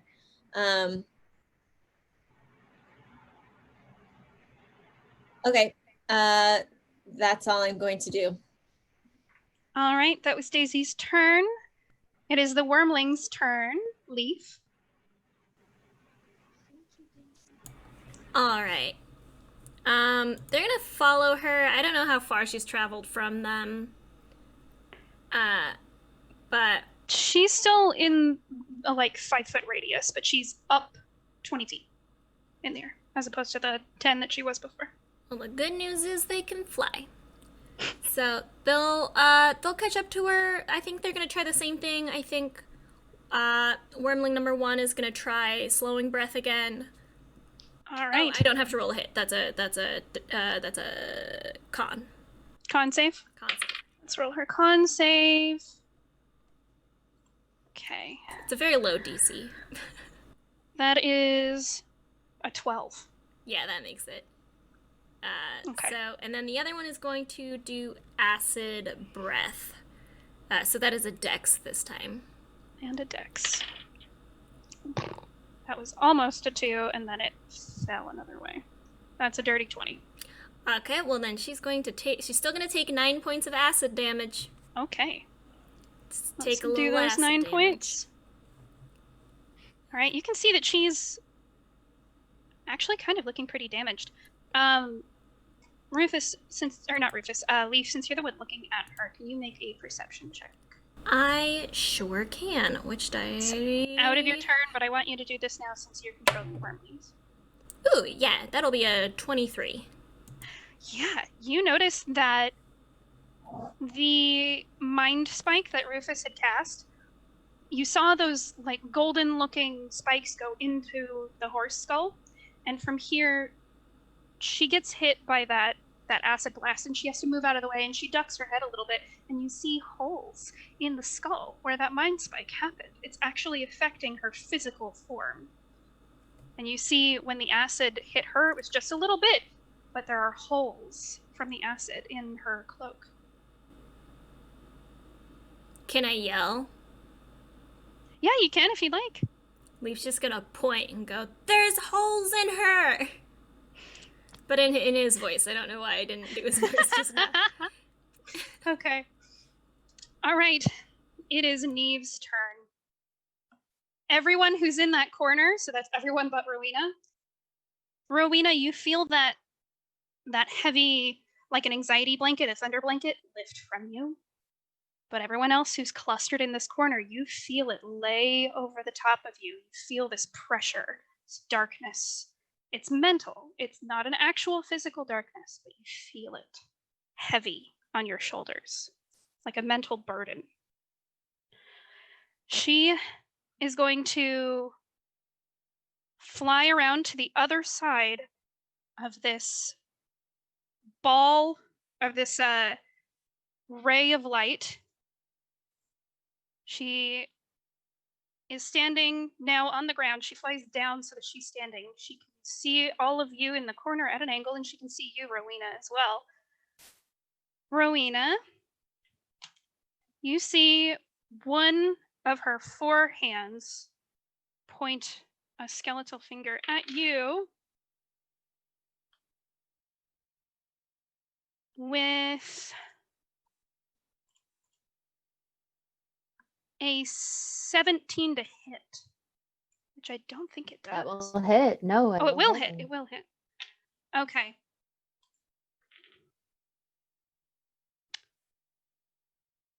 Shoot, I did this wrong. Sorry. I need you to make a con saving throw. Disregard that roll. Okay, I'm gonna do it. Come on, dice. Con save. 10. For the next minute, you are only going to deal half damage when you are attacking with anything that requires strength. And at the end of your turn, you can make a con saving throw to try and shuck this feeling off of you. But you feel something hit you, and you feel a little bit at a disadvantage now in certain ways. Not a literal disadvantage, but... And she is also going to look into the cluster of you all together. I need... Let me roll to see who this is going to hit. Valara, I need you to make a wisdom saving throw. Remember, you have advantage, right? Advantage On what? on wisdom. On all wisdom saving throws, that's right. Yes. You do. So that'll be 15. Unfortunately, a 15 does not beat her DC.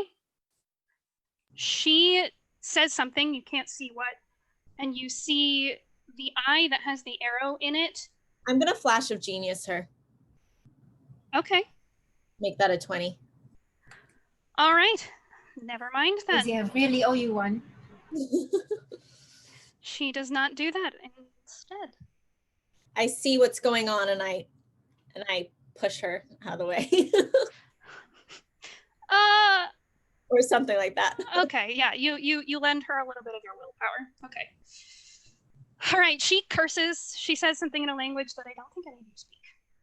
But that is the end of her turn. Alyssum, it's your turn. What would you like to do? I start to walk away from what I feel is the darkness until I feel that start to leave my psychic field. And then I'm going to use my dagger and throw it at her with green flame blade. Okay, so you're using your bonus action to cast green flame blade and then throw a dagger at her? All right. I can combine the two, right? You can use a bonus action to cast green flame blade on your dagger and then throw your dagger. Yeah, okay. Yeah. All right. Roll to hit. Terrible. 9 to hit. Your dagger goes flying by her and she laughs.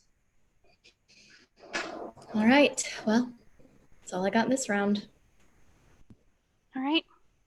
You have managed to move out of that oppressive mental darkness, whatever it is. You're just on the outskirts of it, but you do manage to get out of it.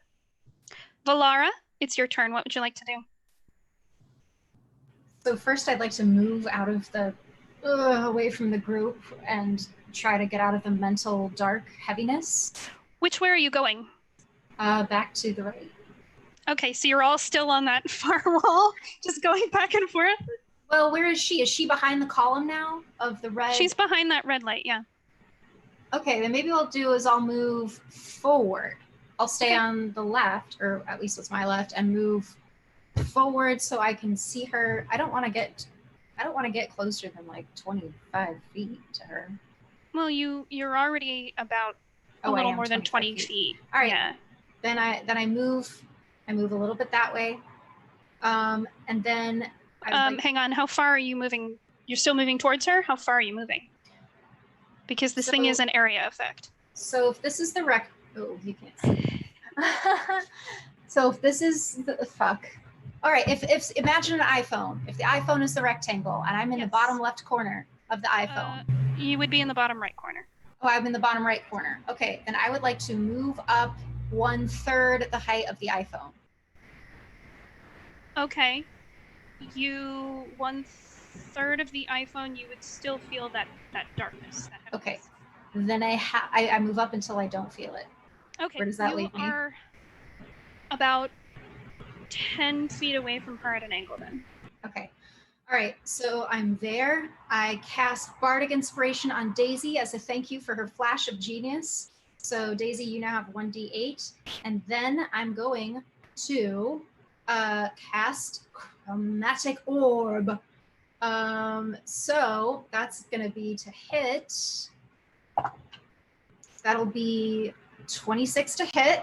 That will hit. Nicely done. So Roll your damage. and then the damage will be 8 plus 7, 15, 16, 17 points of fire damage. It's a fire orb. Okay. And I have to finish my turn just like heaving 10 feet away from her out of breath, just like staring into her eyes. Okay, you see like half of her behind this red pillar of light, and you're staring into the one eye that has, she's like still staring off into the distance. She's not making eye contact with you, but you can see the one eye that has that purple glow to it. And Yeah, because you're closer, you can see cracks in the skull where it's been hit and damaged. You can see the cloak that on Levon, when you first saw the seared, had been pristine, beautiful. Not a speck of dirt. This is, it's been soiled. Okay. Can I say something too? Sure, what would you like to say? Rufus, that spiky head thing you did worked. Okay. Just to be clear, it's not as if she took extra damage from it. It's No. it did damage. It's just I'm seeing cracks, Okay. right? You said? Yes, yeah, you're seeing cracks in the skull. Okay. Yeah. All right, that's Valara's turn. Rowena, you are still in the left-hand bottom corner. What would you like to do? Okay. I remain in that spot. And I say, kind of quietly, but loud enough that she can hear. I look at everybody else and I look at her and I say, Anatole, burn us, burn her. And I would like to channel divinity. Okay. Let's see if it works. Did you say Please. burn us, burn her? Yeah. I rolled a 91. This bitch. A 9 and a 1. So Wow. Some finale moves, guys. This is some finale moves. Pew, pew, pew, pew, pew. Rowena, you feel heat. And it becomes, it starts to crescendo all over your body, and it almost peaks on unbearable. And you know this means he's here. He's paying attention. You got Finally. what you wanted. And Rowena, you look down at your hands where you feel the most burning, and you see it looks like your skin is smoldering. It doesn't cause you damage, but it looks like your hands are on fire. Like there's just embers underneath the flesh on your hands, and it starts to seep up to your palms, and you look up. And where you had cast Dawn, there's a crack from above. And more light starts to filter in, as if the tree has parted even further above you. And this jolt of fire, like a lightning strike, pierces down. And I'm going to roll a d20 to see how much damage it does to her. You see it strike her on the skull, and it sends one giant crack forming. And inside of the crack, you see light emanating. She lets out a howl of pain. because you rolled a 91, you see the skull splits open completely and falls. And as it does, the robe loses its shape and falls from her as well. And now, standing before you, you see just a hag standing there Oh, without her title. A titleless hag. Dice like 10 times and I was waiting for a good one. I got it. However, Y'all. we are still in initiative. She Yes, sorry, is that was Kelly. screaming. She's screaming bloody murder. You've caused something huge to happen. And as you all watch, the robe and the skull set themselves on fire. And they burn and burn and burn until they're ash on the ground. And you feel within you, Rowena, you feel a sick sense of glee. And it makes you happy. Oops. Hashtag Rowena, oops. anything else you'd like to do on your turn? No. Fair enough. Leaf, it's your turn. You watched all of this happen. She is now just a hag. She has this ashen-looking skin. Her hair is short and singed. She has like soot and the red dust all over her. She's essentially just reverted back to her regular form. However, you do know she is still a very powerful hag. She was the head of this coven. So while the battle has taken a turn, the tides have turned, it's still not over. Question. Yes. Is she still in the air? No, she's on the ground. She stepped onto the ground when she went behind the beam, which is still going into the air, and it is still growing. You can all still feel this vibration in your body from this red laser of light. Well, okay. Since she's on the ground, I'm gonna throw a little tidal wave her way. Okay. So Leaf is going to start moving his arms around. Mm-hmm. Just a giant wave of water appears and starts rushing at her. She has to make a dex save. Okay, let's look at these new stats.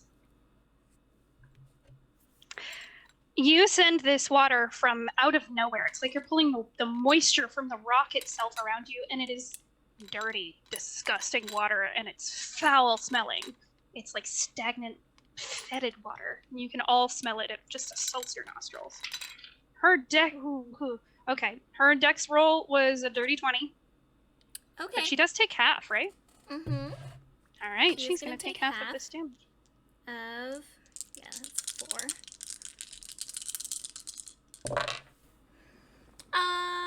Could have been a better roll. Could have been worse.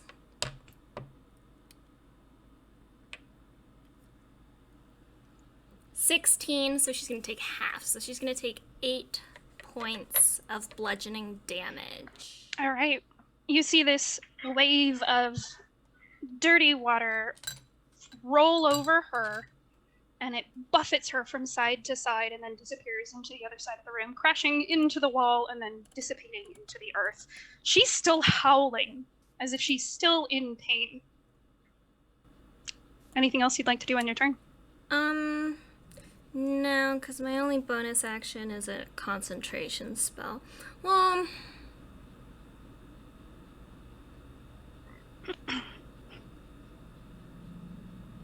no, I'm gonna wait. I'm gonna keep my dragons. All right, your little wormlings are still up. Rufus, it's your turn. What would you like to do? Well, I now, she's about 25 feet away, you said? A little bit more than that, yeah. 30 feet, would you say? Yeah, on the cusp of 30. Okay. Okay. Cusp of 30. I can move a little close there. Take a step. She's like 28, 29 feet. Okay, great. We're great. Yeah. you know, I have my axe guitar, my axe out, and I'm going to just rip a chord, you know, like it's almost as if I had an amplifier. Okay.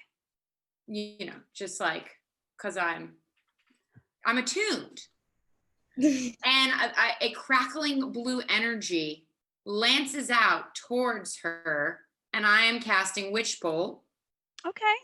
At 4th level. Oh God. And I'm going to press this little dicey thing to see if it works this way. It did. You guys, D&D Beyond. Mm-hmm. And it is a 25. 25 points of damage? Oh, that's damage. So I have to roll a hit. Why? So wow. No, I don't think with Witch Bolt you don't need to roll to hit. I think it's one of those that like. Do I not have Can to? you read it for me? If you click it, it'll give you the whole rundown of it. Yeah, no, you don't have to roll a hit. Yeah, so she just takes, what was it, 25? Yep. All right, she takes 25 nice. points of damage as you strike this beautiful harmonious but it says chord. you made a ranged spell attack against a creature on a hit the target takes. Gotcha. Okay, so you do need to make a ranged spell attack, so roll to hit. Hey. We already know what the damage is going to be. Yes. Add your spell attack. Here we go. Your spell attack. +6. 22. Yeah, 22 will hit. Yeah. So she takes this damage as you. They don't add the 6 for your spellcasting ability. They don't add your spell attack like for the thing, right? You just, because I rolled a 20 just regular. Yeah, that's right. Okay, because I didn't roll it through the thing. I just did a d20 and then I added my +6 for a spell attack. Yep, that's right. Did you roll a 20? Yeah, d20 just now. Oh, no, I was asking if because you said you rolled a 20. I thought you meant you rolled a nat 20. No. Gotcha. I rolled Okay. a d20 Gotcha. and then I added 6. Right. So we're good. So you strike this chord, and Yeah. it's in fact the beginning of your most popular song, The Magic in Us, in Me. Yeah. Sometimes it's Magic in Us, sometimes it's Magic You, because I say both in the song. It's true. Yeah. So The Magic then in Us, it, parentheses, like, The Magic in lands You. Yes. You send this shockwave of sound, and it catapults itself right into her, shakes her body. She howls in pain. You see, from this distance, you can all see it. Blood starts to seep from one of her ears from this sonic damage that you've caused. Anything else you want to do on your turn? No. Okay. Daisy, it's your turn. What would you like to do? I'm going to try and get out of this shadow. Is Leaf still in the shadow or Leaf's gotten out? You guys, when you take a second to, especially because it's your turn, you take a second to feel your surroundings. You don't feel this weight anymore. Oh yeah. Okay. Well, Daisy's gonna run to Leaf because she knows Leaf is in a difficult position. Leaf's like right next to you. Oh, okay. Leaf hasn't moved. Well, then Daisy's just gonna put her hands on Leaf and cast Cure Wounds at a 2nd level. Which means 21 points of healing for Leaf because it's full healing right now. Oh it is. It's full healing right now. That feels real nice because I was down to 10. I was down to 10 hit points. Yikes. And then with my bonus, is she still flying, the hag, or is she on the ground? She's on the ground. She is just a hag now. I'm gonna be sending Artemis, I think. Yeah, I'm gonna send Artemis to go and bite her. All right. She's like 28 feet away, so Artemis can run in. Roll to hit. Roll to chomp. Roll to chomp. That is hungry hippos. 15. A 15 will not hit. It is just shy. Well, good try, Artemis. Good try. She's there. You see her pawing at the ground and snorting. All right, Leaf, it's the Whirling's turns. What would you like to do with them? You know what? They're both gonna give a little acid breath. All right, this like crosshair of acid breath. Yeah. So she has to make a dex save. Okay, I'll roll twice.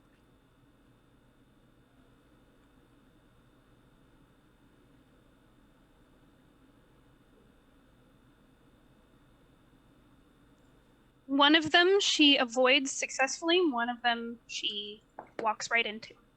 Ooh, well, she's going to take 9 from the one that she saved. Mm-hmm. And the one that she walks right into, she's going to take a full 18 points of acid damage. Excellent. Very nice. It sizzles and you can hear it from here, sizzling. As it hits her, she shouts in pain and starts to look around wildly. All right, it is now her turn. Leaf. Yes. When you used that stone, the spell you had saved in it, Mm-hmm. did you... It had like a little leather string that you could tie it around to hold it as a necklace. Mm-hmm. Did you take it out? Did you keep it in the necklace? Did you put it in a pocket? What did you do with it? It's my pocket. Okay.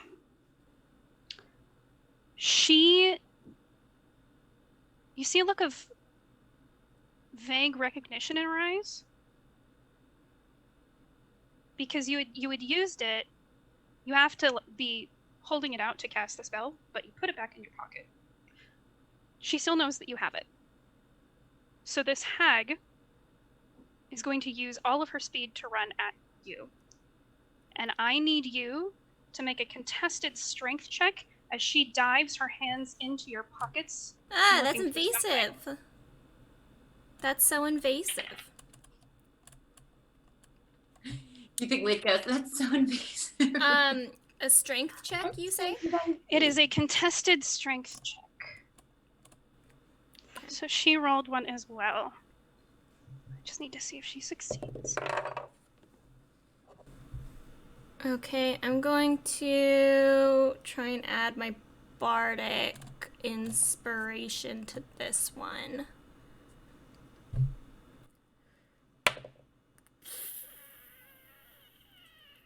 $12.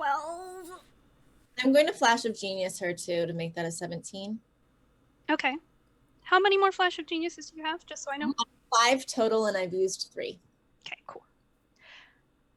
You, Flash of Genius, you are now up to a 17. However, she beats that by 1. You feel her clawed hands searching the pockets of your tunic, and she curls her fingers around that stone. She whips it out and holds it up.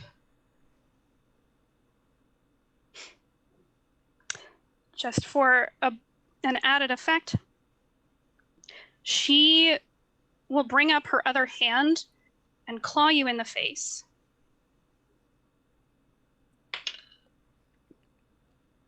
It's only a 10, so it probably won't hit. Not gonna hit.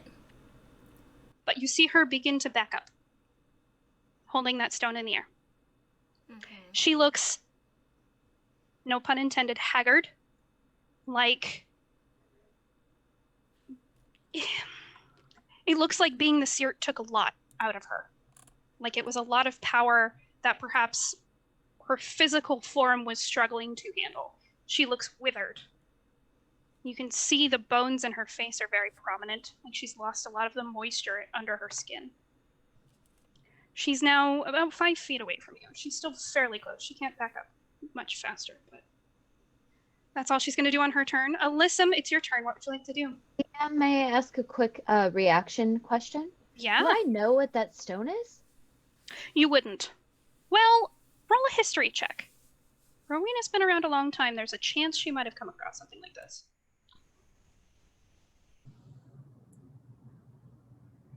14. 14? Okay.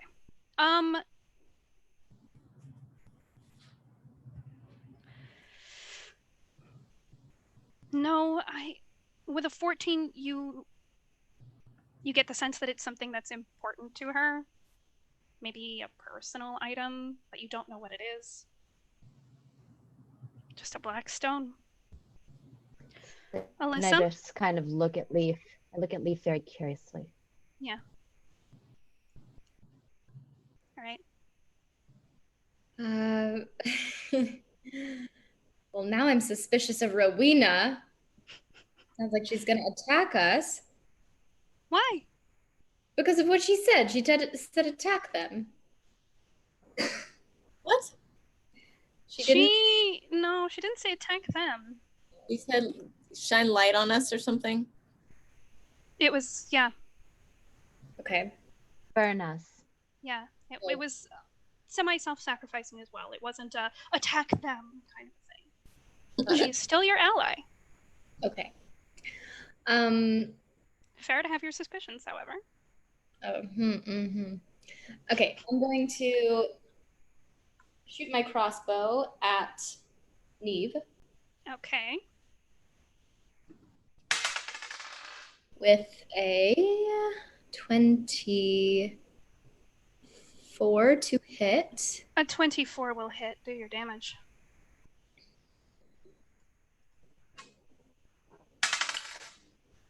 Ooh.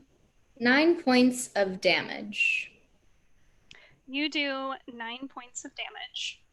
You shoot this crossbow at her, and once again, one of your arrows is sticking into her. The last one disappeared when the skull disappeared, but it sticks straight into the, like, right underneath her clavicle on the side that's facing you. She shouts, but looks like her attention is elsewhere. Anything else you'd like to do on your turn? Yes, I would like to, hopefully I can do it again. I'm going to cast my spiritual weapon again. Did you drop Okay. the cast of it already? Yeah, you haven't dropped it. It's still just, like, up there. You don't have to again. You just have to attack. I mean, I just you want to can- attack. Yeah, you command it mentally to come down to where Neve is, and this wall of water, this sphere of water, presses against her back. Roll to hit, I believe. Okay. Ooh, 24 to hit. That will hit. And Do then your damage. 6. 6. All right. Hmm. Your beautiful sphere of water does damage her. All right. Wait. Valara? Yes? Someone said, as for 3rd level or higher, which I casted at the 3rd, the damage increases by 1d8 for every 2 slots. Okay, so we're just there. Okay. Valara, it's your turn. What would you like to do? When I look around at my teammates, do I see anyone who looks especially rough, like they're needing healing? Anyone need? Make a perception check. Okay. That will be 14. Yeah, you guys can give her a vague idea of where you're at health-wise. Don't tell her a number. But tell her, like, are you looking bad? Or are you looking okay? I'm okay. Right. I'm okay. Leaf? I'm looking quite bad, but I kind of give you a wink. Okay. Like, don't worry. Looking a little rough, not as bad as he was looking earlier, but you know, I'd say about half as good as he could look. Okay. Okay. All right, then as my bonus action, I'd like to cast Healing Word. I'm going to do my bonus action first. And so that will be 1d4 plus It's the 7. full. The what? You'll get full, whatever the max. Oh, yeah. So 4 plus 7. So that's 11 points for Leaf of healing. And then for my action, Thank you. I would like to do another chromatic orb at her, another fire orb. And it will be 18 to hit. An 18 will hit. Sweet. Okay. And then the damage will be 22 points of fire damage. You send this. I'd like it to go on her face. Okay, I mean, it's fairly large, but you can hit like her face and her shoulders in general. You can hit the upper half of her. Sweet. You send these chromatic orbs, these balls of fire, just from where you are, and they hit her all on the shoulders and the head, and she cries out in immense pain as her flesh begins to bubble underneath this heat. She's burning. Oh, good. And then I'd like to just slowly. Did she back up from where we were, or am I still about 10 feet away from her? No, she's past you. You're like, she moved forward to Leaf, remember? So she's about 5 feet away from Leaf. 5 feet away from Leaf? Yeah, so you were 10 feet away from her, so now she's about 15 feet away from you. Something Okay. like that. Okay. I'm gonna move towards Leaf. So you're moving closer to her. Yeah, I'm moving closer to her, and I'm moving towards Leaf, and I want to be at like the same Kirdom with Leaf. Okay, you're going to be on the wall where Leaf is. Okay. Yeah. All right. Like, I don't want to block Leaf from being able to do anything, is what I'm saying. Understandable. Yeah. Okay. So you're moving in. Daisy, or no, sorry. Rowena, it's your turn. What would you like to do? Yes, I take a moment and I realize I'm in pretty rough condition and nobody's helping me. So I take a beat and I kind of say to myself, Anatole, took you long enough. And I do a quick prayer of healing at level 2, which means max healing. So everybody, including me, receives 17 points of healing. Thank When you. you That's awesome. when you speak like this to Anatole, you hear this rough chuckle in the back of your mind. But this healing gets funneled through you. This warmth. And then I say, uncertain if this is okay, but I would love a little bit more. DM, are we allowed to cast a level 1 as a bonus action in your games or no?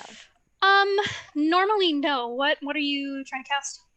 Just a healing word extra on myself because I'm very damaged. I'll say no, given the circumstances. Is it I a think you'll see why. bonus act? Healing word is a bonus action, but I already cast a higher level spell, so it's up to DM. So I just want to check, But Rowena's trying to pull her Anatole cards right now. That's fair. No. That's fair. I'll say that because you channeled Anatole so wonderfully and so strongly earlier, you gain like 5 points of healing back as well. So add 5 on top of that. Just a little of healing energy from him, like, oh, you're asking so much of me. All right. Leaf, it's your turn. What would you like to do? Wait, it's my turn? It's your turn. Oh. Yep. I'm gonna try something. Okay. I would like to run at her. I'm gonna cast. She's like 5 feet away from you. Okay, then I'd like to jump at her. Specifically, I guess it depends on how well I'm gonna roll. But I'm gonna tell you what I want. I'm telling you, I'm manifesting what I want. I want to jump on her arm. I want to bite it. Okay. Or like a jump bite at her arm that's holding the stone. Okay. In an effort for her to drop it. I don't know if that's gonna be the, but that's what I'm aiming for her arm. Okay. With my primal savagery. Primal savagery is a roll to hit, right? Yes. Okay, let's see if you hit. Okay. And if you hit, we'll do a contested roll. I love when Leaf goes primal. Okay, it's a 17. A 17 just hits. So Leaf is he's gonna get really angry that she invaded his personal space and took something from him. And so his little teeth are gonna sharpen and he's gonna jump up, like probably higher than, you think he might be able to, and just like latch onto her arm with his teeth. Okay. and then let go, and I have to roll my damage as well. Yeah, roll your damage, and then we're gonna do a contested roll to see if she loses the stone. She's going to take 10. Wait. Yes, 10 acid damage. Ooh. You sink your sharp, pointy little fangs into her arm, and you taste blood and something else. There's a black ichor that fills your mouth. It doesn't damage you. It's just something else. You've bitten lots of people in your time. You know what blood tastes like, including your own. But this is something else.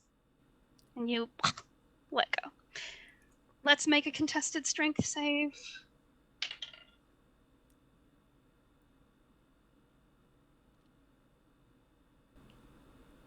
What'd you roll, Leaf?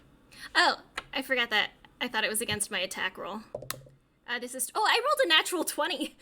Oh my god. All right. So you bite down with enough force that the muscles in her arm spasm, and it spasms enough that the stone slips from her hand. And it falls to the floor. It would probably be too much to ask to pick it up and run, right? Yep. Okay. You can either run or you can drop and pick it up. Could I, as a reaction to that, interject and like use my hoof to like scoot it towards Leaf? Do you have a reaction? I have a few opportunity attacks. Can I do opportunity stone saves? Okay, never mind. Leaf is just going to drop and put his foot on it. Okay. He's just standing on it right in front of her. Okay. Fair enough. All right. Rufus. That's it. It's your turn. Hi. What would you like to do? Well, so I just looked it up to make sure. And from what I'm reading, I believe that only the initial attack takes that extra damage. Because, so I think I would only be doing 1d12 of damage. Yeah, it's that same 1d12 that you did earlier. If I keep the witch bolt. So I'm gonna go for more than that. Okay. I want to try to do as much as possible. You know, even the 1d12 could be 12 points. Oh God, have it already there. Do I do it? You don't have to roll to hit again. I know. But it doesn't. Oh no, but you have to roll for damage. You have to roll the damage. So it could be 1. It could, but you also could miss with your other thing. It depends on what Sorry, you. what do you? I'm gonna roll. I'm just gonna give damage. What was the damage you rolled before? Do you know? It was 25, but that's on 5 of them. You only get 1d12 on every, so I have to roll a d12. And that is going to be, Mamacita, let's be a 12, okay? Oh, I thought it was a 1, it's a 7. Okay. All right, you send another witch bolt. You maintained this connection. Just play another chord, yeah. Playing the soundtrack. A minor 7. No, Ooh. a D7. Sorry, a D7. Not an A minor 7, a D7. That's a chord I like in real life. Okay. So you maintain this damage on her. You maintain this connection so that you can just continually damage her. So remember, a 7, you're going to continue if you want to. On your next turn, you can automatically do that 7 damage. Okay. Anything else you'd like to do on your turn? No, because I have to keep my concentration, right? There may be some bonus actions you can do. I have no bonus actions in my whole dang thing, except for like do a weapon, but I would have had to have them out, you know, to learn this. Yeah. Okay. All right. Daisy Ganwich, it is your turn. Oh, it's my turn. She looks incredibly rough. She does. Her Lovely. skin is boiling from the heat that was just placed on her from Valara. She's still bleeding from the ears. She looks rough. There's nothing down here for me to catapult, like to throw at her. Make a perception check. 15. This is a space that she cleared out. Very well. There's All right. like some small pebbles, but Well, then I'm just going to I'm going to attack her with my crossbow. all right. Roll to hit. 17. 17 just hits. Roll your damage. 7.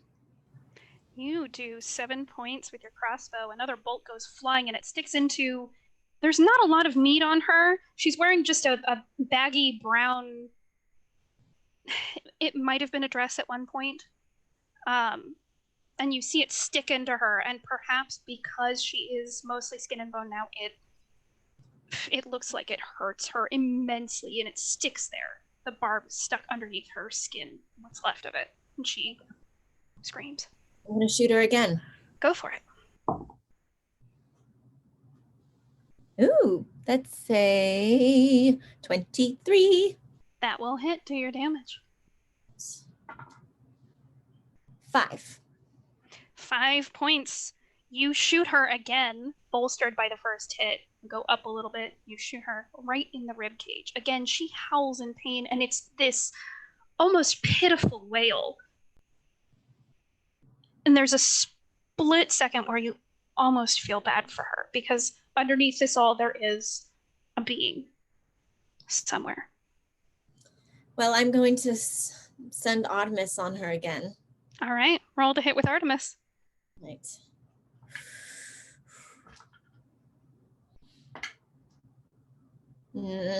That's not going to hit.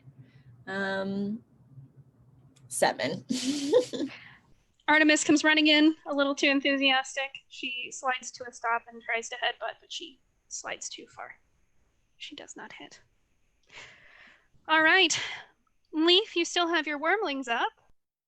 They're about 20... They were 20 feet up in the... No, yeah, they were... How far did you move them down when they were attacking her when she was on the ground? They are, at the very least, 28 feet away, but it depends on how high... I'd say they would have only been, like... Because she was, what, like 20, and then she was 10, and then she was ground? Yeah.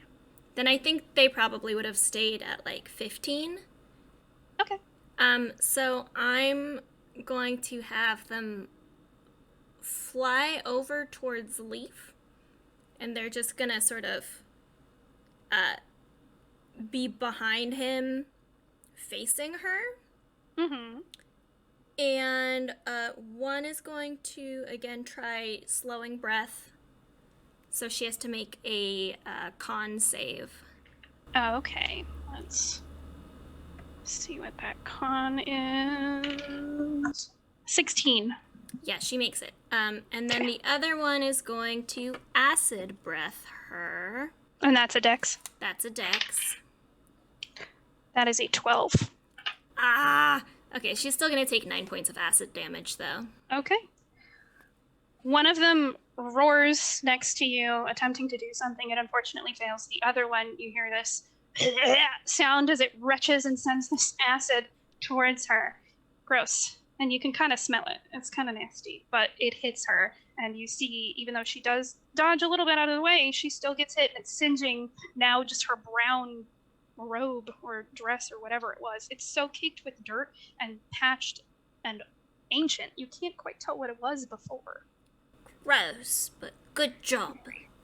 Yeah, very gross. All right. It is now Neve's turn. Leaf, I need you to make a strength check as she's going to try and shove you off of this stone. She has no regard for personal space. Unfortunately, you're not going to be able to do anything because that was a nat 20. No! She shoves you hard. Question though. Yes. If Artemis is within 5 feet and she's attacked, the defender imposes, this is a reaction, the defender imposes disadvantage on the attack roll of one creature it can see that is within 5 feet of it, provided the attack roll is against a creature other than the defender. However, this is not an attack, it is a strength contest. Okay. Yeah. You're not taking any damage from it. She just shoves you. like right into the wall. She grabs the stone, and with her action, you see her form begin to shimmer.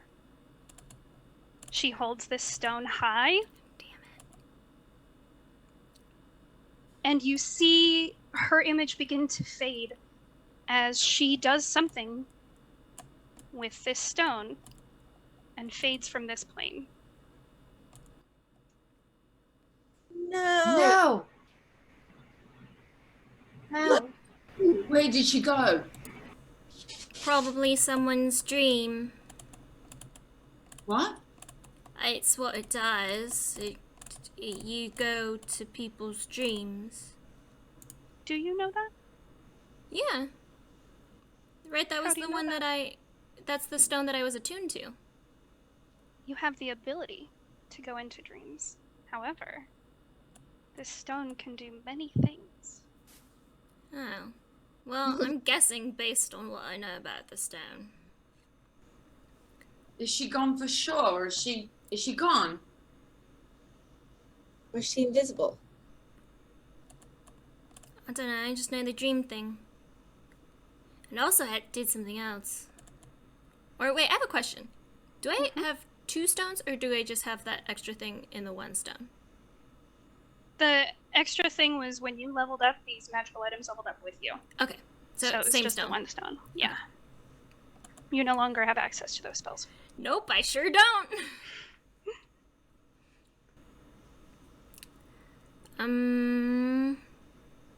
What is it to do? Well, it's someone's turn. Whose turn is it? You're out of initiative right now. She's gone. I'm gonna cast detect magic to see if she's like doing something over there, if she's just gone. Can I do that? I take a moment and I look around and I look at Leaf and I kind of stare at you, Leaf, and I say, "What was that?" It was a black stone, black magic stone. I think it's. Do I remember where I got it? You do. Yep. I found it in a witch hut. No, I got it from my dad. And I was gonna return it to the witch hut, but it came with me here. Great. I'm going to call on Anachek and just take my hands together and close my eyes and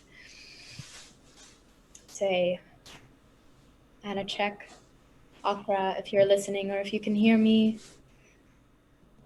any assistance or insight that you can provide would be greatly appreciated. And just listen. As you do this, you feel. It felt kind of the same way as when you were on the astral plane.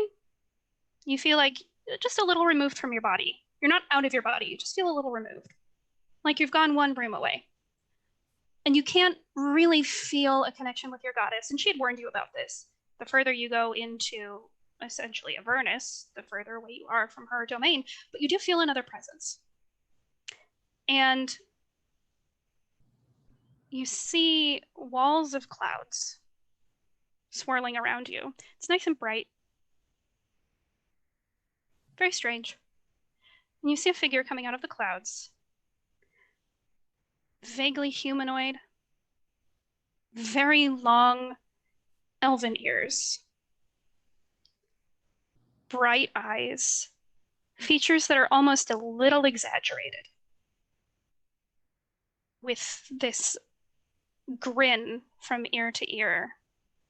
Like, this is funny. This is amusing. I need you to roll a history check for me.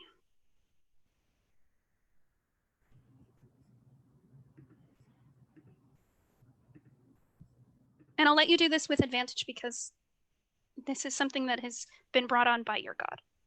I don't need advantage. That's a 24. Ooh. Alyssum, you've read stories about these fair folk when you were a child. This is a fae, and I don't mean just a regular high elf fae. I mean a proper summer court, dangerous, very powerful fae. And he smiles at you. And he says, "You called?" "Well, I'm waiting." Wait, is he standing there in front of us? He's standing there in front of you. Can the others see him? No. But I know him. So you know what he is. Hello, thank you for coming. I hope I didn't disturb you. You did, but when people call me by my name, I must come. I have little time, though, so what do you need? We are, honestly, we are trying to defeat this hag, and her name is Neve, and she has been occupying the role of Seert and misplacing souls where they should not be. And well, we've gotten very far in our quest to defeat her, but she's just now disappeared. Oh, you mean this one? And he reaches into the clouds and with one hand pulls from the back of a brown dress the hag. She parts the clouds like a mist, and she stands there in his grasp, crying. She's sobbing. She looks like she's in incredible amounts of pain, and he laughs. "This one? Did you want this? She came into my domain, so I thought it's mine now, but Well, perhaps she belongs there. sure." The others, and I'm like, You can't see them. You are alone in this cloudy room. all right. Well, I trust that you'll take good care of her then. Sure. "Let me give you this." And he grips the stone, pulls it from her grasp forcefully, chucks it at you. I catch it. So that she can't leave. All right. Well, thank you. That'd be all. Thank you. Really. Thank you. I like this He- god. Disappears into the clouds. And when you return to your body, you are holding that stone. So I just retrieved the ring. The stone? The stone. Sorry. The stone. And it turns out that Neve is currently occupied by a very large, very dangerous fae creature. So you have the stone. He gave it to me. He ripped it right from her hand and gave it to me. And she looked, well, she was much smaller and he's very big. And, well, I don't think she'll be bothering us anymore. Well, no, you've got... when you was last with us, you were saying I'm going to check in with my god, Anna check. Well, no, Anachek is not my god. No, yes. The last time I saw Akra, she told me to remember this name. And is that who you called on? Yes. So is that who that was? As you're saying this, you feel another burst of energy from behind you as that light grows immensely. Huge. It fills the entire space of that hole that you fell down. I need everyone to make a dex saving throw right now.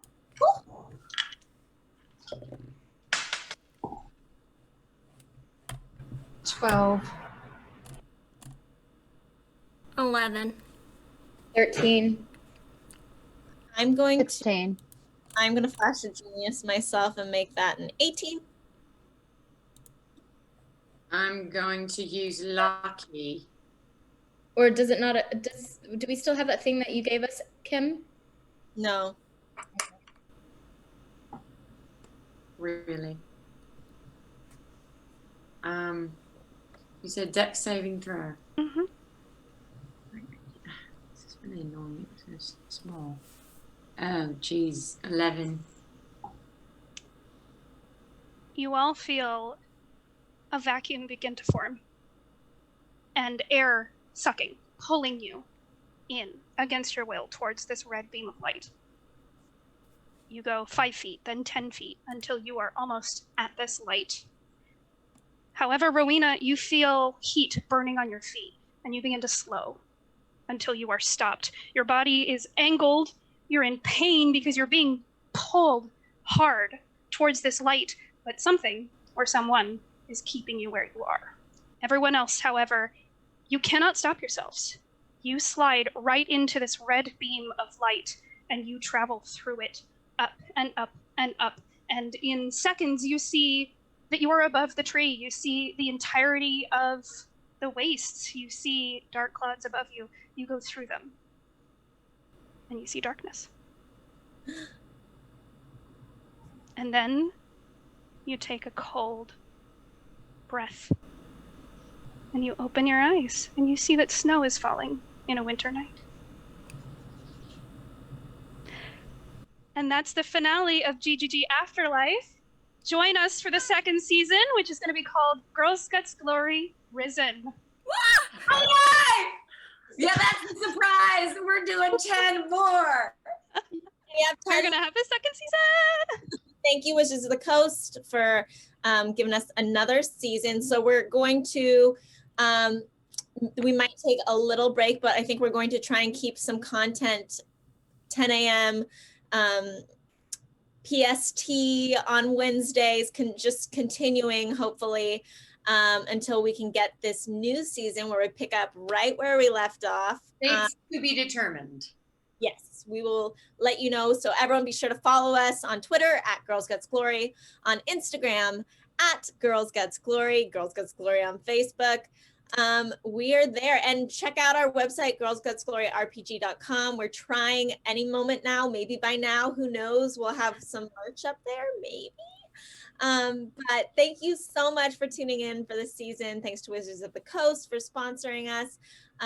You all are amazing, and we've loved being on this journey with you. And thanks to Rachel for stepping in as DM. She was amazing. So yeah, I'm Kim Doherty.